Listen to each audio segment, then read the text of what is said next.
Hi നമസ്കാരം, എല്ലാവർക്കും writers ഐഎസിൻ്റെ പുതിയൊരു ക്ലാസ്സിലേക്ക് സ്വാഗതം. നമ്മളിന്ന് എക്കണോമിക്സിലെ വളരെ പ്രധാനപ്പെട്ട ഒരു ടോപ്പിക്കാണ് നമ്മളിന്ന് പഠിക്കാൻ പോകുന്നത്. ടോപ്പിക്കാണെന്ന് ചോദിച്ചു കഴിഞ്ഞാൽ മാർക്കറ്റ് സ്ട്രക്ചർ എന്നുള്ളതാണ് നമ്മുടെ ടോപ്പിക്ക്.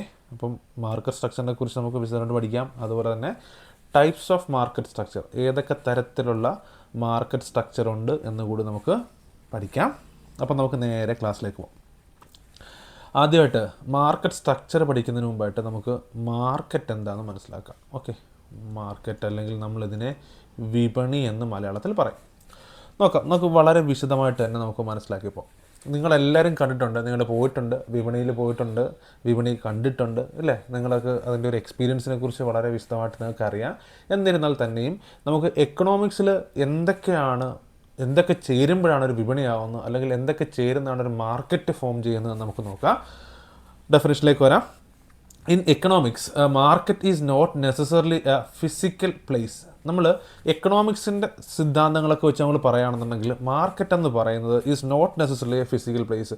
ഒരു ഭൗതികമായ ഒരു സ്ഥലം മാത്രം ആകണമെന്നില്ല. മനസ്സിലാവുന്നുണ്ട്? അപ്പോൾ ഭൗതികമായ സ്ഥലം എന്ന് പറയുന്നത് നമുക്ക് കാണാൻ പറ്റണം, നമുക്ക് ടച്ച് ചെയ്യാൻ പറ്റണം, നമുക്ക് അവിടെ പോകാൻ പറ്റണം. അത്തരത്തിലുള്ള ഭൗതികമായ ഒരു സ്ഥലം മാത്രമല്ല മാർക്കറ്റ് എന്ന് പറയുന്നത്. പിന്നെയുമുണ്ട്, it refers to a system or arrangement where buyers and sellers interact to exchange.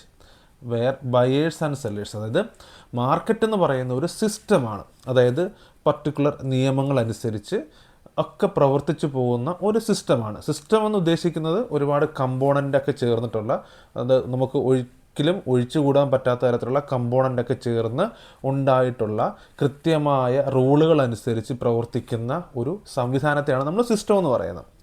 അപ്പം അങ്ങനെ നോക്കുമ്പോൾ മാർക്കറ്റിൻ്റേതായിട്ടുള്ള നിയമങ്ങളുണ്ട്, അതിൻ്റെ ഒഴിച്ചുകൂടാൻ പറ്റാത്ത ചില കമ്പോണൻറ്റുകളുണ്ട്, ചില ഘടകങ്ങളുണ്ട്. അങ്ങനെ ഈ ഘടകങ്ങളെല്ലാം കൂടി ചേർന്ന് പ്രവർത്തിക്കുന്ന ഒരു സിസ്റ്റമാണ് എന്തെന്ന് പറയുന്നത് മാർക്കറ്റ് എന്ന് പറയുന്നത്. അവിടെ മാർക്കറ്റിൽ ബയർ എന്ന് വെച്ച് കഴിഞ്ഞാൽ those who buy a product അല്ലേ, സാധനങ്ങൾ വാങ്ങാൻ വരുന്ന ആളുകൾ, അതാണ് ബയർ എന്ന് പറയുന്നത്. അതുപോലെ സെല്ലർ എന്ന് വെച്ച് കഴിഞ്ഞാൽ those who cell the product, സാധനങ്ങൾ വിൽക്കുന്നവരെയാണ് നമ്മൾ സെല്ലർ എന്ന് പറയുന്നത്. അങ്ങനെ ഈ മാർക്കറ്റ് എന്ന് പറയുന്ന ഒരു സംവിധാനത്തിൽ ആരുണ്ട്? ബയേഴ്സ് ഉണ്ട്, സാധനങ്ങൾ വാങ്ങാൻ വരുന്നവരുണ്ട്, സെല്ലേഴ്സ് ഉണ്ട്, സാധനങ്ങൾ വിൽക്കുന്നവരുണ്ട്. അപ്പം ഇങ്ങനെയുള്ള ബയറും സെല്ലറും അവർ ഇൻ്ററാക്ട് ചെയ്യുന്നുണ്ട് ഈ മാർക്കറ്റ് എന്ന് പറയുന്ന സിസ്റ്റം വഴി ബയറും സെല്ലറും ഇൻ്ററാക്ട് ചെയ്യുന്നുണ്ട് to exchange goods or services and determine price. അതായത് ഇവരെന്തിനാണ് ഇൻട്രാക്ട് ചെയ്യുന്നത്, ബയേഴ്സും സെല്ലേഴ്സും എന്തിനാണ് ഒരു മാർക്കറ്റിൽ ഇൻട്രാക്ട് ചെയ്യുന്നത് ചോദിച്ചു കഴിഞ്ഞാൽ, ഒന്നാമത്തേന്ന് വെച്ച് കഴിഞ്ഞാൽ they have to exchange their goods and services. അവർ കൊണ്ടുവരുന്ന സാധനങ്ങൾ വിൽക്കാൻ പറ്റണം. ഓക്കെ, ഇപ്പോൾ ഒരു സെല്ലർ എന്തിനാണ് ഇൻട്രാക്ട് ചെയ്യുന്നത്? ഇപ്പോൾ നിങ്ങൾ ഉദാഹരണത്തിന് നിങ്ങളുടെ അഗ്രികൾച്ചർ മാർക്കറ്റ് നിങ്ങളൊന്ന് പരിശോധിച്ച് നോക്കും, ഒരു പച്ചക്കറി വിപണി നിങ്ങൾ മനസ്സിൽ നിന്ന് സങ്കല്പിച്ച് നോക്കിക്കേ. അപ്പോൾ അവിടെ പച്ചക്കറി വിൽക്കുന്നവർ കമ്മ്യൂണിക്കേറ്റ് ചെയ്യുന്നുണ്ട് ഇല്ലേ? അതുപോലെ തന്നെ പച്ചക്കറി വാങ്ങാൻ വരുന്നവർ കമ്മ്യൂണിക്കേറ്റ് ചെയ്യുന്നുണ്ട്. ഇവർ രണ്ടുപേരും അങ്ങോട്ടും ഇങ്ങോട്ടും, അപ്പോൾ ഒരാൾക്ക് സാധനം വിൽക്കാനും ഒരാൾക്ക് വാങ്ങാനും വേണ്ടിയിട്ട് അവർ ഇൻട്രാക്ട് ചെയ്യുന്നുണ്ട്. ആൻഡ് ഡിറ്റർമിൻ എ പ്രൈസ്, അതൊരു ഇമ്പോർട്ടൻറ്റ് പോയിൻ്റാണ് കേട്ടോ. അവിടെ വില നിശ്ചയിക്കപ്പെടുന്നുണ്ട്, മാർക്കറ്റിൽ വില നിശ്ചയിക്കപ്പെടുന്നുണ്ട്, അത് നമുക്ക് പറയാം. ഓക്കെ, അപ്പം ഇതാണ് മാർക്കറ്റ് എന്ന് പറയുന്നത്. സോ മാർക്കറ്റ് ഒരു ഫിസിക്കൽ പ്ലേസ് ആകണമെന്നില്ല. It's a system or arrangement where buyers and sellers interact to exchange goods or services and determine a price. Clear? ഇപ്പോൾ കുറച്ചും കൂടെ ഷോർട്ടായിട്ടുള്ള ഒരു ഡെഫിനിഷൻ നമുക്ക് നോക്കാം. Standard definition: market is an arrangement where buy buyers and sellers come to close contact with each other to buy and sell goods or services at agreed price. കുറച്ചും കൂടെ പറയുകയാണെന്നുണ്ടെങ്കിൽ ഈ ബയേഴ്സും സെല്ലേഴ്സും ഒരുമിച്ച് ചേരുന്ന സ്ഥലം, അവർ ക്ലോസ് കോണ്ടാക്ട് ചെയ്യുന്ന സ്ഥലം, why they are coming in close contact എന്ന് ചോദിച്ചു കഴിഞ്ഞാൽ അവരുടെ സാധനങ്ങൾ വിൽക്കണം, വാങ്ങണം. അതിന് വേണ്ടിയിട്ട് അവരെന്ത് ചെയ്യുന്നു? പരസ്പരം അവർ കോണ്ടാക്ട് ചെയ്യുന്നുണ്ട്. And they are reaching at a agreed price, ഒരു സാധനത്തിൻ്റെ വിലയിൽ എത്തിച്ചേരുന്നു. അപ്പോൾ നിങ്ങൾ നോക്കിയാൽ മനസ്സിലാക്കാൻ പറ്റും. നിങ്ങൾ വലിയൊരു മാർക്കറ്റിൽ ചെന്ന് കഴിയുമ്പോഴത്തേക്ക് ചിലപ്പോൾ ഒരു സാധനത്തിൻ്റെ വില 100 രൂപ അവർ പറയായിരിക്കും ഇല്ലേ? ഇപ്പോൾ സാധനത്തിൻ്റെ വില 100 രൂപ പറയും. ഓക്കെ, നമ്മൾ പറയും, അപ്പോൾ വിൽക്കുന്നവർ പറയും 100 രൂപയ്ക്കാണ് ഇത് എടുക്കുക, 100 രൂപയ്ക്ക് 1 കിലോ ആപ്പിൾ എന്ന് പറയും. അപ്പം നമ്മൾ എന്ത് ചെയ്യുക? നമുക്ക് 100 രൂപ പറ്റില്ല, നമ്മളൊരു 80 രൂപ തരാമെന്ന് പറയും, അല്ലെങ്കിൽ ഒരു 70 രൂപ തരാമെന്ന് പറയും. ഓക്കെ, അപ്പോൾ നമ്മളൊരു വില പറയും 70. സോ സെല്ലർ എക്സ്ചേഞ്ച് ചെയ്യുന്നുണ്ട്, അല്ലെങ്കിൽ സെല്ലർ ഇൻറ്ററാക്ട് ചെയ്യുന്നുണ്ട്, അതുപോലെ ബയറായിട്ടുള്ള നമ്മളും ഇൻറ്ററാക്ട് ചെയ്യുന്നുണ്ട്. ആൻഡ് ഫൈനലി അവർ പറയും ഓക്കെ 70 പറ്റത്തില്ല, പക്ഷേ ഒരു 80 രൂപയ്ക്ക് വേണേൽ തന്നേക്കാമെന്ന് പറയും. So finally they are agreed upon a price. So price is determined. ഇവിടെ പ്രൈസ് തീരുമാനിക്കപ്പെട്ടു. ഇപ്പം അവരൊരു വില പറയുന്നു, നമ്മളൊരു വില പറയുന്നു, ഫൈനലി ഒരു വിലയിലെത്തുന്നു. സോ പ്രൈസ് ഡിറ്റർമിനേഷൻ, അതാണ് ഇവർ തമ്മിലുള്ള കോണ്ടാക്റ്റ് അല്ലെങ്കിൽ ക്ലോസ് കോണ്ടാക്റ്റ് അല്ലെങ്കിൽ ഇൻറ്ററാക്ഷൻ എന്ന് പറയുന്നത്. സോ ഇത് നടക്കുന്ന എവിടെയാണ്? മാർക്കറ്റിലാണ്. അപ്പോൾ ഞാൻ പറഞ്ഞ പോലെ ഇതൊരു ഫിസിക്കൽ പ്ലേസ് ആകണമെന്നില്ല. ഉദാഹരണത്തിന് നിങ്ങൾ OLX എന്ന് പറയുന്ന ഒരു വെബ്സൈറ്റിൽ നിങ്ങൾ പോയിട്ടുണ്ടാവും, OLX. അപ്പോൾ OLXൽ എന്താ ചെയ്യുന്നത്? സാധനങ്ങൾ വിൽക്കാനുള്ളവർ എന്ത് ചെയ്യുന്നു? അവരുടെ പ്രൊഡക്റ്റിൻ്റെ ഡീറ്റെയിൽസ് എല്ലാം വെച്ചിട്ട് അവർ ആഡ് കൊടുക്കുന്നു, നമ്മൾ ആഡ് കാണുന്നു, നമുക്കൊരു പ്രൈസ് കോട്ട് ചെയ്യാം. അപ്പം ഒരു കാറിൻ്റെ വില അവർ 5 ലക്ഷം രൂപ ഇട്ടിട്ടുണ്ട്. ഓക്കെ, 5 ലക്ഷം രൂപയ്ക്ക് ഒരു കാറ് വിൽക്കാനുണ്ട് എന്ന് OLXൽ ഒരു ആഡ് കാണുന്നു. നമ്മൾ ഈ ആഡ് നോക്കിയിട്ട് അപ്പം നമ്മൾ കാറിൻ്റെ സിറ്റുവേഷൻ നോക്കിയിട്ട് നമ്മളൊരു വില പറയും. നമുക്ക് വേണമെങ്കിൽ ഒരു 4 ലക്ഷം രൂപ നമുക്ക് പറയാം. ഓക്കെ, 5 തരാൻ പറ്റില്ല, ഒരു 4 ലക്ഷം രൂപയ്ക്കാണെന്നുണ്ടെങ്കിൽ ഞാൻ ഈ കാർ എടുത്തോളാം. സോ ഫൈനലി അവർ കമ്മ്യൂണിക്കേറ്റ് ചെയ്തിട്ട് അവർ പറയും ശരി 4 പറ്റത്തില്ല, ഒരു 4.5 ഞങ്ങൾ തരാം. ഓക്കെ, അപ്പോൾ 4.5 കുഴപ്പമില്ല എന്ന് തോന്നിയാൽ നമുക്ക് എന്ത് ചെയ്യും? ആ ഒരു പ്രൈസിൽ നമ്മൾ സാധനങ്ങൾ വാങ്ങുന്നു, അല്ലെങ്കിൽ സെല്ലർ വിൽക്കുന്നു. സോ ഇത് OLX ആണ്. OLX എന്ന് വെച്ചാൽ it's A online platform, it's A virtual platform. അവിടെ ഉണ്ട് ബയറുണ്ട്, സെല്ലറുണ്ട്, അവിടെ ഗുഡ്സ് ആൻഡ് സർവീസസ് ഉണ്ട്. ഈവൻ ദോ നമുക്ക് ഫിസിക്കലി ഫിസിക്കൽ എക്സ്പീരിയൻസ് ഇല്ലെങ്കിൽ തന്നെ it's A virtual market, that is also market. അപ്പം മാർക്കറ്റ് എന്ന് പറയുന്നത് ഫിസിക്കൽ പ്ലേസ് മാത്രമാകണമെന്നില്ല, അത് ഓൺലൈൻ പ്ലാറ്റ്ഫോം ആകാം. കമ്മ്യൂണിക്കേഷൻ എന്ന് പറയുന്നത് ഡയറക്റ്റ് കമ്മ്യൂണിക്കേഷൻ മാത്രമല്ല, there should be virtual communication. അവർ തമ്മിലുള്ള ഒരു വിർച്വൽ കമ്മ്യൂണിക്കേഷൻ ആകാം, മേ ബി ചാറ്റിങ്ങിലൂടെ ആകാം, ഇല്ലെന്നുണ്ടെങ്കിൽ നമ്മൾ ജസ്റ്റ് ഫോൺ കോണ്ടാക്റ്റ് ആകാം. ക്ലിയർ? ഇതാണ് മാർക്കറ്റ് എന്ന് പറയുന്നത്. അപ്പോൾ ഇത്രയും എന്തിനാണ് മാർക്കറ്റ് എന്ന് ചോദിച്ചു കഴിഞ്ഞാൽ നമുക്ക് വരുന്ന ചോദ്യം എത്തരത്തിലുള്ളതായിരിക്കും നമുക്ക് പറയാൻ പറ്റത്തില്ല. സോ ഒരു ഇൻഡെപ്ത് അനാലിസിസ് ചെയ്യേണ്ട ചോദ്യങ്ങൾ വന്നു കഴിഞ്ഞാൽ നമ്മൾ മാർക്കറ്റിൻ്റെ അടിസ്ഥാന വിവരം മനസ്സിലാക്കിക്കൊണ്ട് പോയി കഴിഞ്ഞാൽ ഈസി ആയിട്ട് നമുക്ക് ആൻസർ ചെയ്യാൻ പറ്റും. ക്ലിയർ? ഇതാണ്ടേ ഞാൻ നിങ്ങൾക്കൊരു മാർക്കറ്റ് കാണിച്ചു തരാം. ഇതൊരു ഫിസിക്കൽ മാർക്കറ്റാണ്. ഇപ്പം നമ്മുടെ നാട്ടിൽ കാണപ്പെടുന്ന വലിയൊരു വിപണിയാണ്. ഇവിടെ നോക്കിയാൽ നമുക്ക് മനസ്സിലാക്കാൻ പറ്റും ഇവരാണ് ബയേഴ്സ് എന്ന് പറയുന്നത്, സെല്ലേഴ്സ്. സാധനങ്ങൾ വിൽക്കാനുള്ളവർ, ഈ പറയുന്ന ആൾക്കാർ ബയറാണ്. ഓക്കെ, അതുപോലെ തന്നെ ഒരുപാട് ഗുഡ്സ് ഉണ്ട് അല്ലേ? നിങ്ങൾക്ക് കാണാൻ പറ്റും ഗുഡ്സ് പലതരത്തിലുള്ള ഉണ്ട് അല്ലേ?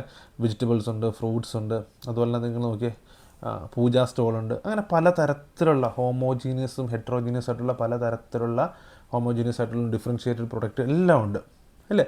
പലതരത്തിലുള്ള ആൾക്കാർ കമ്മ്യൂണിക്കേറ്റ് ചെയ്യുന്നുണ്ട്. അപ്പോൾ ഇതൊരു മാർക്കറ്റാണ്. ക്ലിയർ? ഇത് നമുക്ക് ഡെഫിനിഷനകത്തുള്ള കീ പോയിൻറ്റ്സ് നമുക്ക് ജസ്റ്റ് ഒന്ന് അനലൈസ് ചെയ്ത് നോക്കാം. ഒന്നാമത്തെ പോയിൻ്റ് എന്ന് പറയുന്നത് ഫോർ എ മാർക്കറ്റ്, നമുക്കൊരു മാർക്കറ്റിൻ്റെ കണ്ടീഷൻ സാറ്റിസ്ഫൈ ചെയ്യണമെന്നുണ്ടെങ്കിൽ buyers and sellers must exist. ഒരു ബയറും ഉണ്ടായിരിക്കണം, അല്ലെങ്കിൽ ബയേഴ്സ് ഉണ്ടായിരിക്കണം, സെല്ലേഴ്സും തീർച്ചയായിട്ടും ഉണ്ടായിരിക്കണം, എന്തെങ്കിലും നമുക്കത് മാർക്കറ്റാണെന്ന് പറയാൻ പറ്റും. And there must be a commodity or service.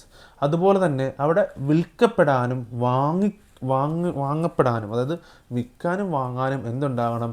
A commodity or a service, സാധനമോ അല്ലെങ്കിൽ സേവനമോ ഉണ്ടായിരിക്കണം. അതാണ് രണ്ടാമത്തെ പോയിന്റ് എന്ന് പറയുന്നത്. മൂന്നാമത്തത് interaction or communication between buyers and sellers, physical or virtual. നമ്മൾ മുമ്പേ പറഞ്ഞ പോലെ അവിടെ എന്തുണ്ടായിരിക്കണം? ബയേഴ്സും സെല്ലേഴ്സും തമ്മിലുള്ള കമ്മ്യൂണിക്കേഷൻ ഉണ്ടായിരിക്കണം. ഫിസിക്കലി ആകാം, നമുക്ക് നേരിട്ട് സംസാരിക്കാം, വിർച്വൽ ആകാം, ചാറ്റിങ്ങിലൂടെ ആകാം, അല്ലെന്നുണ്ടെങ്കിൽ ഫോൺ വഴി ആകാം. So there should be a communication or interaction.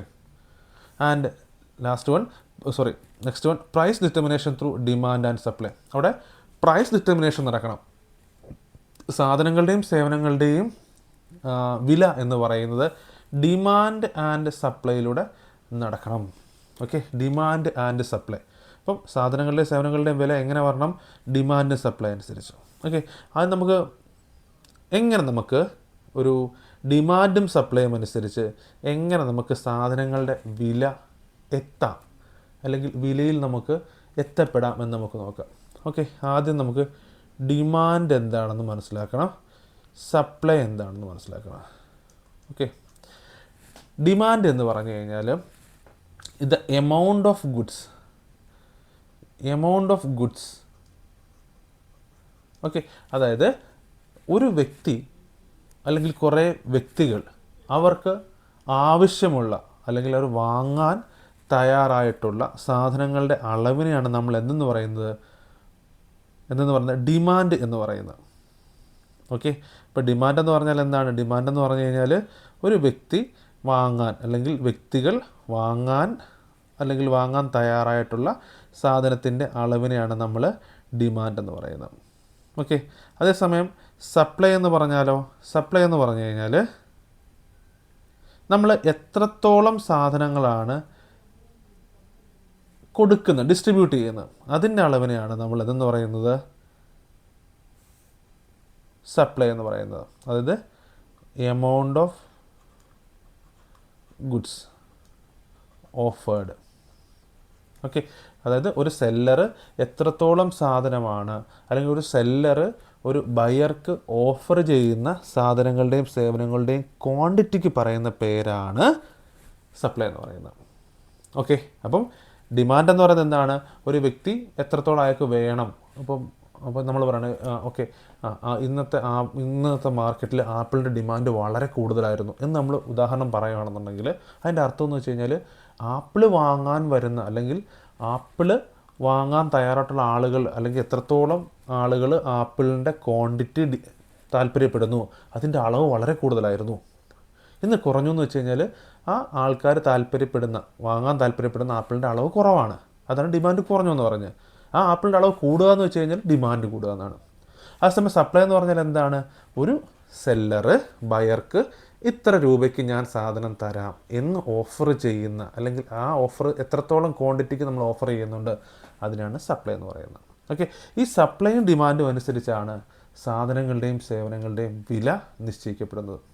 സാധാരണഗതിയിൽ ഒരു സാധനം അല്ലെങ്കിൽ ഒരു പ്രൊഡക്റ്റ് നമ്മൾ വിൽക്കപ്പെടുന്ന പ്രൈസിന് നമ്മൾ ഇക്വിലിബ്രിയം പ്രൈസ് എന്ന് പറയുന്നത്. Equilibrium price. ഓക്കെ, സാധാരണഗതിയിൽ ഇതിനകത്ത് മാറ്റം വരാം. ഇക്വിലിബ്രിയം പ്രൈസിന് മുകളിലും താഴെയായിട്ട് സാധനങ്ങൾ വിൽക്കുകയും വാങ്ങുകയും ചെയ്യുന്ന സിറ്റുവേഷൻസ് ഉണ്ട്.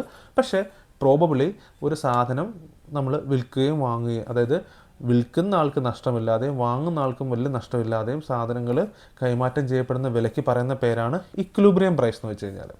അപ്പോൾ സാധാരണ ഇക്വിലിബ്രിയം പ്രൈസിലാണ് സാധനങ്ങൾ മാർക്കറ്റിൽ പോകുന്നത്. അപ്പോൾ ഈ ഇക്വിലിബ്രിയം പ്രൈസ് എന്ന് വെച്ച് കഴിഞ്ഞാൽ എന്താണെന്ന് വെച്ച് കഴിഞ്ഞാൽ ഒരു സാധനത്തിൻ്റെ ഡിമാൻഡും അതുപോലെ സപ്ലൈയും ഈക്വലാകുന്ന സാഹചര്യത്തിൽ, ഒരു സാധനത്തിൻ്റെ ഡിമാൻഡും സപ്ലൈയും ഈക്വലാകുന്ന സാഹചര്യത്തിൽ നിശ്ചയിക്കപ്പെടുന്ന വിലയ്ക്ക് പറയുന്ന പേരാണ് ഇക്വിലിബ്രിയം പ്രൈസ് എന്ന് പറയുന്നത്.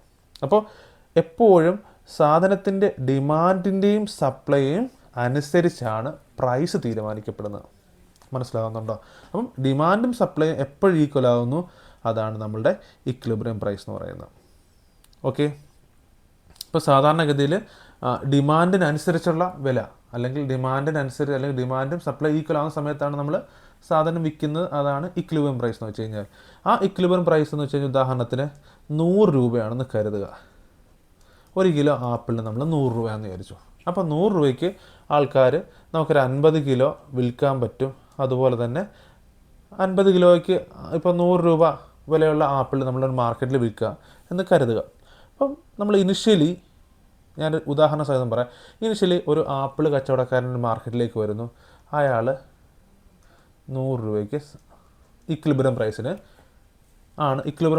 100 രൂപ ആപ്പിളിൻ്റെ. അതായത് അയാൾ ഓഫർ ചെയ്യുന്നത് എത്രയാണ്? അതായത് 50 കിലോ ആപ്പിൾ വേണം ആകെ. ഓക്കെ, ആളുകൾക്ക് മൊത്തം 50 കിലോയുടെ ഡിമാൻഡുണ്ട്. എന്ത് ചെയ്യുന്നു? അയാളുടെ കയ്യിൽ 50 കിലോ വിൽക്കാനുമുണ്ട്. ഓക്കെ, അതായത് ഡിമാൻഡ് എന്ന് പറയുന്നത് 50 കിലോയാണ്, ഡിമാൻഡ് 50 കിലോ, സപ്ലൈ എന്ന് പറയുന്നത് 50 കിലോ. പുള്ളി രണ്ട് ഈക്വലായ സമയത്ത് ഉള്ള വിലയാണ് 100 രൂപ എന്ന് പറയുന്നത്. ഓക്കെ, ഇതാണ് ഇക്വിലിബ്രിയം പ്രൈസും. അപ്പോൾ ഇക്വിലിബ്രിയം പ്രൈസിനേക്കാൾ കുറച്ച് പ്രൈസ് കുറച്ച് നോക്കിക്കേ. ഈ 100 രൂപ എന്നുള്ള ആപ്പിളിന് 80 രൂപയാക്കി നോക്കുക, എന്താ സംഭവിക്കുക? അപ്പം ഈ 100 രൂപയ്ക്ക് വിൽക്കുമ്പോൾ അയാൾക്ക് കിട്ടുന്ന പ്രോഫിറ്റിനെക്കാട്ടി കുറച്ച് പ്രോഫിറ്റ് കുറഞ്ഞു 80 രൂപയ്ക്ക് വിൽക്കുമ്പോൾ. അപ്പോൾ നോക്കുക, അപ്പോൾ ഈ 50 കിലോ ഡിമാൻഡ്, അപ്പോൾ 50 കിലോ മതി ഓൾറെഡി വിൽക്കുക, 50 കിലോ ഉള്ളു കയ്യിൽ, അല്ലെ 50 കിലോ ഡിമാൻഡാണ് ഉള്ളത്, ആൾക്കാർക്ക് 50 കിലോ മതി. അതിൻ്റെ വില ഒന്ന് കുറച്ച് നോക്കിക്കേ. ആ 100 രൂപ വിലയുള്ള ആപ്പിളിൻ്റെ വില 80ലേക്ക് എത്തിച്ച് കഴിയുമ്പോഴത്തേക്ക് ഈ ഡിമാൻഡ് എന്ത് ചെയ്യും, അങ്ങ് കൂടും. ഇത് ചിലപ്പം 70 കിലോ ആയിട്ട് മാറും. ഇല്ല, നിങ്ങൾ തന്നെ ആലോചിച്ച് നോക്കിയേ, ഇത് 100 രൂപയ്ക്ക് എന്താ പറയുക 1 കിലോ ആപ്പിൾ കിട്ടുന്നുണ്ട്, അതിൻ്റെ വില ഒരു 80 രൂപ ആയി കഴിഞ്ഞാൽ എന്ത് ചെയ്യും, സ്വാഭാവികമായിട്ടും അത് കൂടുതൽ ആളുകൾ വാങ്ങാൻ വരും. അപ്പോൾ ഡിമാൻഡ് കൂടുന്നുണ്ട്. അപ്പം എന്ത് ചെയ്യുന്നു, പക്ഷേ 70 കിലോ ഡിമാൻഡ് ചെയ്ത് കഴിഞ്ഞാൽ അത്രയും കൊടുക്കാനുണ്ടോ? 70 കിലോ ഡിമാൻഡ് ചെയ്യുന്നു, നമ്മളിൽ അത്രയും കൊടുക്കാനുണ്ടോ? ഇല്ല. അപ്പം എന്ത് ചെയ്യുന്നു, സപ്ലൈയും കുറയും. മനസ്സിലാവുന്നുണ്ടോ? അപ്പം ഇക്വിലിബ്രിയം പ്രൈസിനെക്കാട്ടി കുറയുമ്പോഴത്തേക്ക് എന്തൊക്കെ പ്രശ്നം ഉണ്ടാകുന്നത്, അതായത് സെല്ലറിൻ്റെ പ്രോഫിറ്റ് കുറയുന്നുണ്ട് അല്ലേ, സെല്ലറിൻ്റെ പ്രോഫിറ്റ് കുറയുന്നുണ്ട്. അതുപോലെ തന്നെ നമുക്ക് അത്രയും ഷോർട്ടേജ് ഉണ്ടാകുന്നു, നമുക്ക് അത്രയും സപ്ലൈ ചെയ്യാനില്ല. 70 കിലോ ആൾക്കാർ ഡിമാൻഡ് ചെയ്യുന്നു, വില കുറവായതുകൊണ്ട് അവരത്ര ഡിമാൻഡ് ചെയ്ത്, അത്രയും നമ്മുടെ കൊടുക്കാനുണ്ടോ?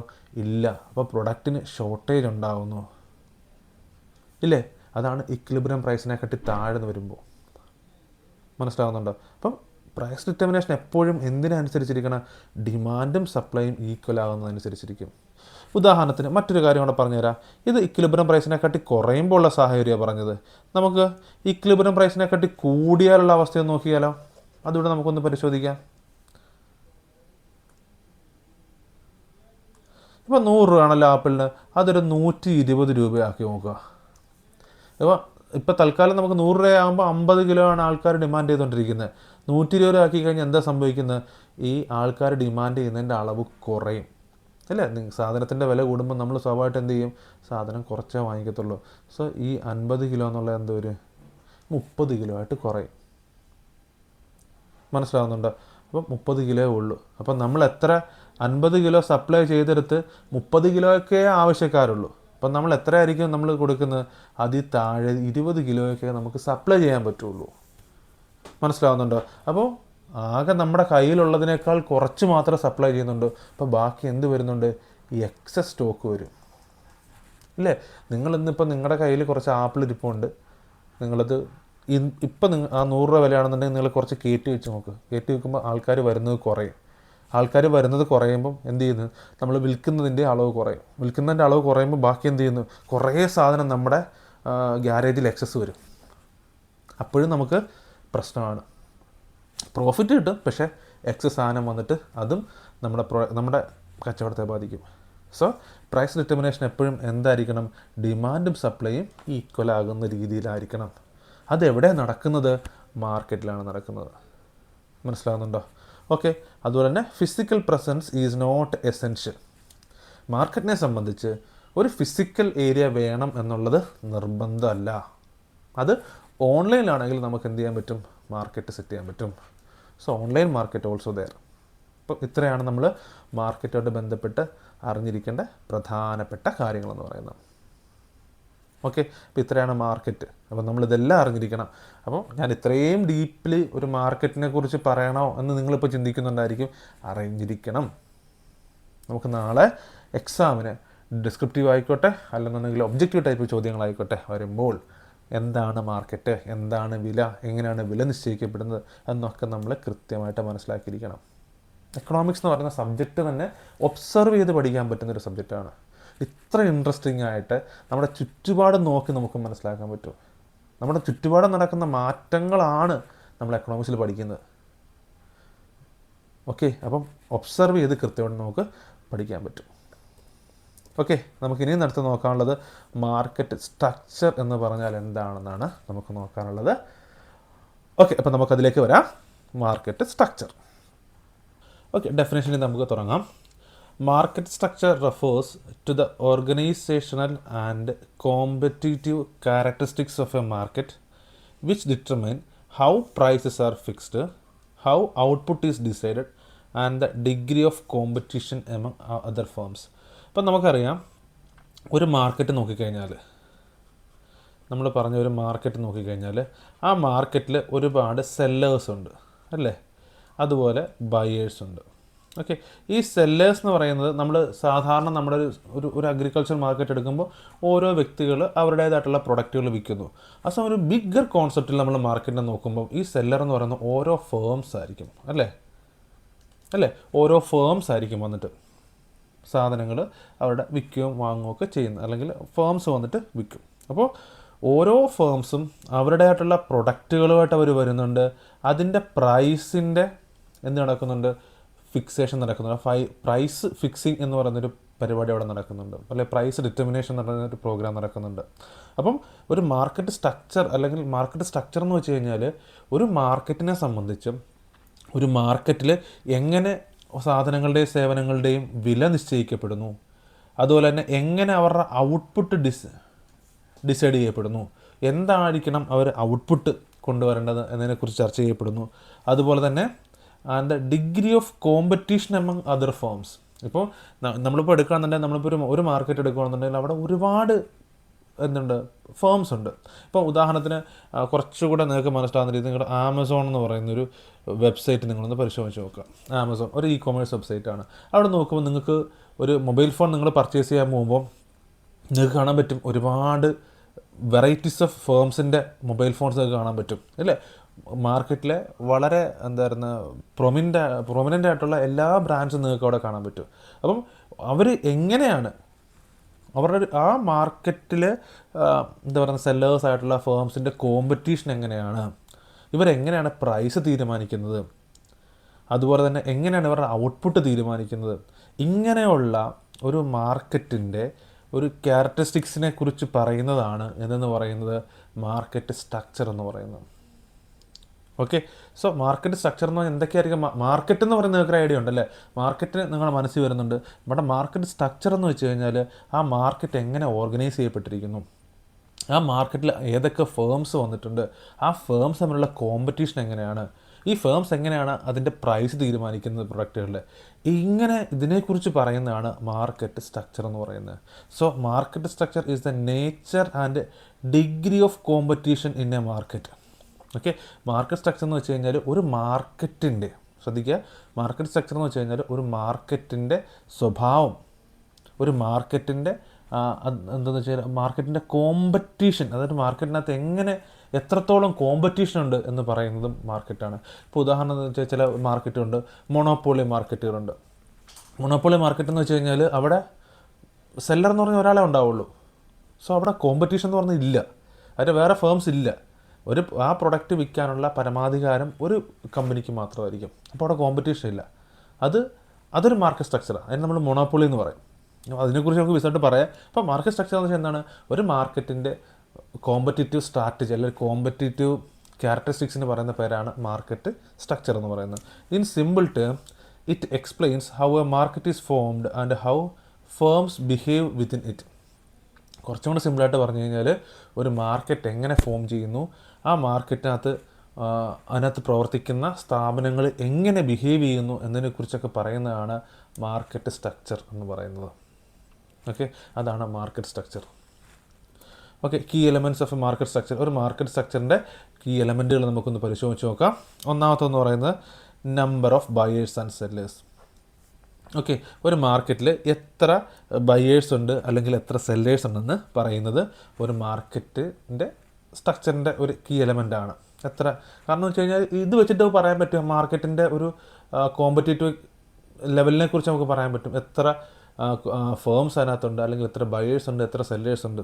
ഓക്കെ, അപ്പം how many participants exist in the market, അതാണ് number of buyers and sellers എന്ന് പറയുന്നത്. ഇപ്പോൾ കുറച്ച് പേരെ ഉള്ളതെന്നുണ്ടെങ്കിൽ നമ്മളതിനെ ഒളിഗോപ്പൊളി എന്ന് പറയും. ഒറ്റ സെല്ലറാണെന്നുണ്ടെങ്കിൽ നമ്മളതിനെ മൊണോപ്പൊളി എന്ന് പറയും. ഇങ്ങനെ പലതരത്തിൽ പറയാറുണ്ട്. അപ്പോൾ number of buyers and sellers. Okay, അടുത്ത നേച്ചർ ഓഫ് ദ പ്രൊഡക്റ്റ്. ഇവർ വിൽക്കുന്നത് ഏത് തരത്തിലുള്ള പ്രൊഡക്റ്റാണ്. ഓക്കെ, ഏത് തരത്തിലുള്ള പ്രൊഡക്റ്റ് എന്ന് വെച്ചാൽ ഇപ്പോൾ നമ്മൾ ഹോമോജീനിയസ് പ്രൊഡക്റ്റുകൾ എന്ന് പറഞ്ഞൊരു വിഭാഗമുണ്ട്. ഹോമോജീനിയസ് പ്രൊഡക്റ്റ് ഉണ്ട്, അതിൽ ഡിഫറൻഷിയേറ്റഡ് പ്രൊഡക്റ്റുകളുണ്ട്. ഹോമോജീനിയസ് പ്രൊഡക്റ്റ് എന്ന് വെച്ച് കഴിഞ്ഞാൽ നമ്മൾ നോക്കുമ്പോൾ ഐഡൻറ്റിക്കൽ ആയിട്ടുള്ള പ്രൊഡക്റ്റുകളായിരിക്കും. ഇപ്പോൾ ഉദാഹരണത്തിന് അരി, ഗോതമ്പ് ഒക്കെ പറയുന്നത് എന്താണ്? ഹോമോജീനിയസ് ആണ്. ഫ്രൂട്ട്സ് ഹോമോജീനിയസ് ആണ്. പിന്നെ ഡിഫറൻഷിയേറ്റഡ് പ്രൊഡക്റ്റ് എന്ന് പറയുമ്പോൾ ഡിഫറെൻറ്റ് ബ്രാൻഡ്സ് ഓഫ് പ്രൊഡക്റ്റ് ഉണ്ട്. അതിനാണ് നമ്മൾ ഡിഫറൻഷിയേറ്റഡ് പ്രൊഡക്റ്റ് എന്ന് പറയുന്നത്. അത് നമ്മൾ ഓരോ മാർക്കറ്റിൻ്റെ സ്വഭാവത്തെ നമ്മൾ മനസ്സിലാക്കാൻ പറ്റുന്ന കാര്യമാണ് നേച്ചർ ഓഫ് ദ പ്രൊഡക്റ്റ്. ഇപ്പോൾ അഗ്രികൾച്ചർ മാർക്കറ്റ് എന്ന് വെച്ച് കഴിഞ്ഞാൽ അവിടെ ഹോമോജീനിയസ് പ്രൊഡക്റ്റ് ആയിരിക്കും, ഒരു ഐഡൻറ്റിക്കൽ ആയിട്ടുള്ള പ്രൊഡക്റ്റുകളായിരിക്കും വിൽക്കപ്പെടുന്നത്. അല്ലെങ്കിൽ ഒരു ഫ്രൂട്ട്സ് മാർക്കറ്റ് എന്ന് പറയുന്നത് ഹോമോജീനിയസ് പ്രൊഡക്റ്റ് ആയിരിക്കും. So nature of the product. അടുത്താണെന്ന് പറഞ്ഞാൽ ഹോമോജീനിയസ് ഓർ ഡിഫറൻഷിയേറ്റഡ്. നമ്മൾ മുമ്പ് പറഞ്ഞ പോലെ ഐഡൻറ്റിക്കൽ ആയിട്ടുള്ള പ്രൊഡക്റ്റ് ആണോ, അല്ലെങ്കിൽ ഡിഫറൻഷിയേറ്റഡ് പല ബ്രാൻഡ് ടൈപ്പുകളാണോ. ഇപ്പോൾ സോപ്പ് എന്ന് പറയുന്നത് വേറൊരു ബ്രാൻഡാണ്, ടൂത്ത് പേസ്റ്റ് മറ്റൊന്നാണ്. മനസ്സിലാവുന്നുണ്ടോ? അടുത്ത degree of control over price.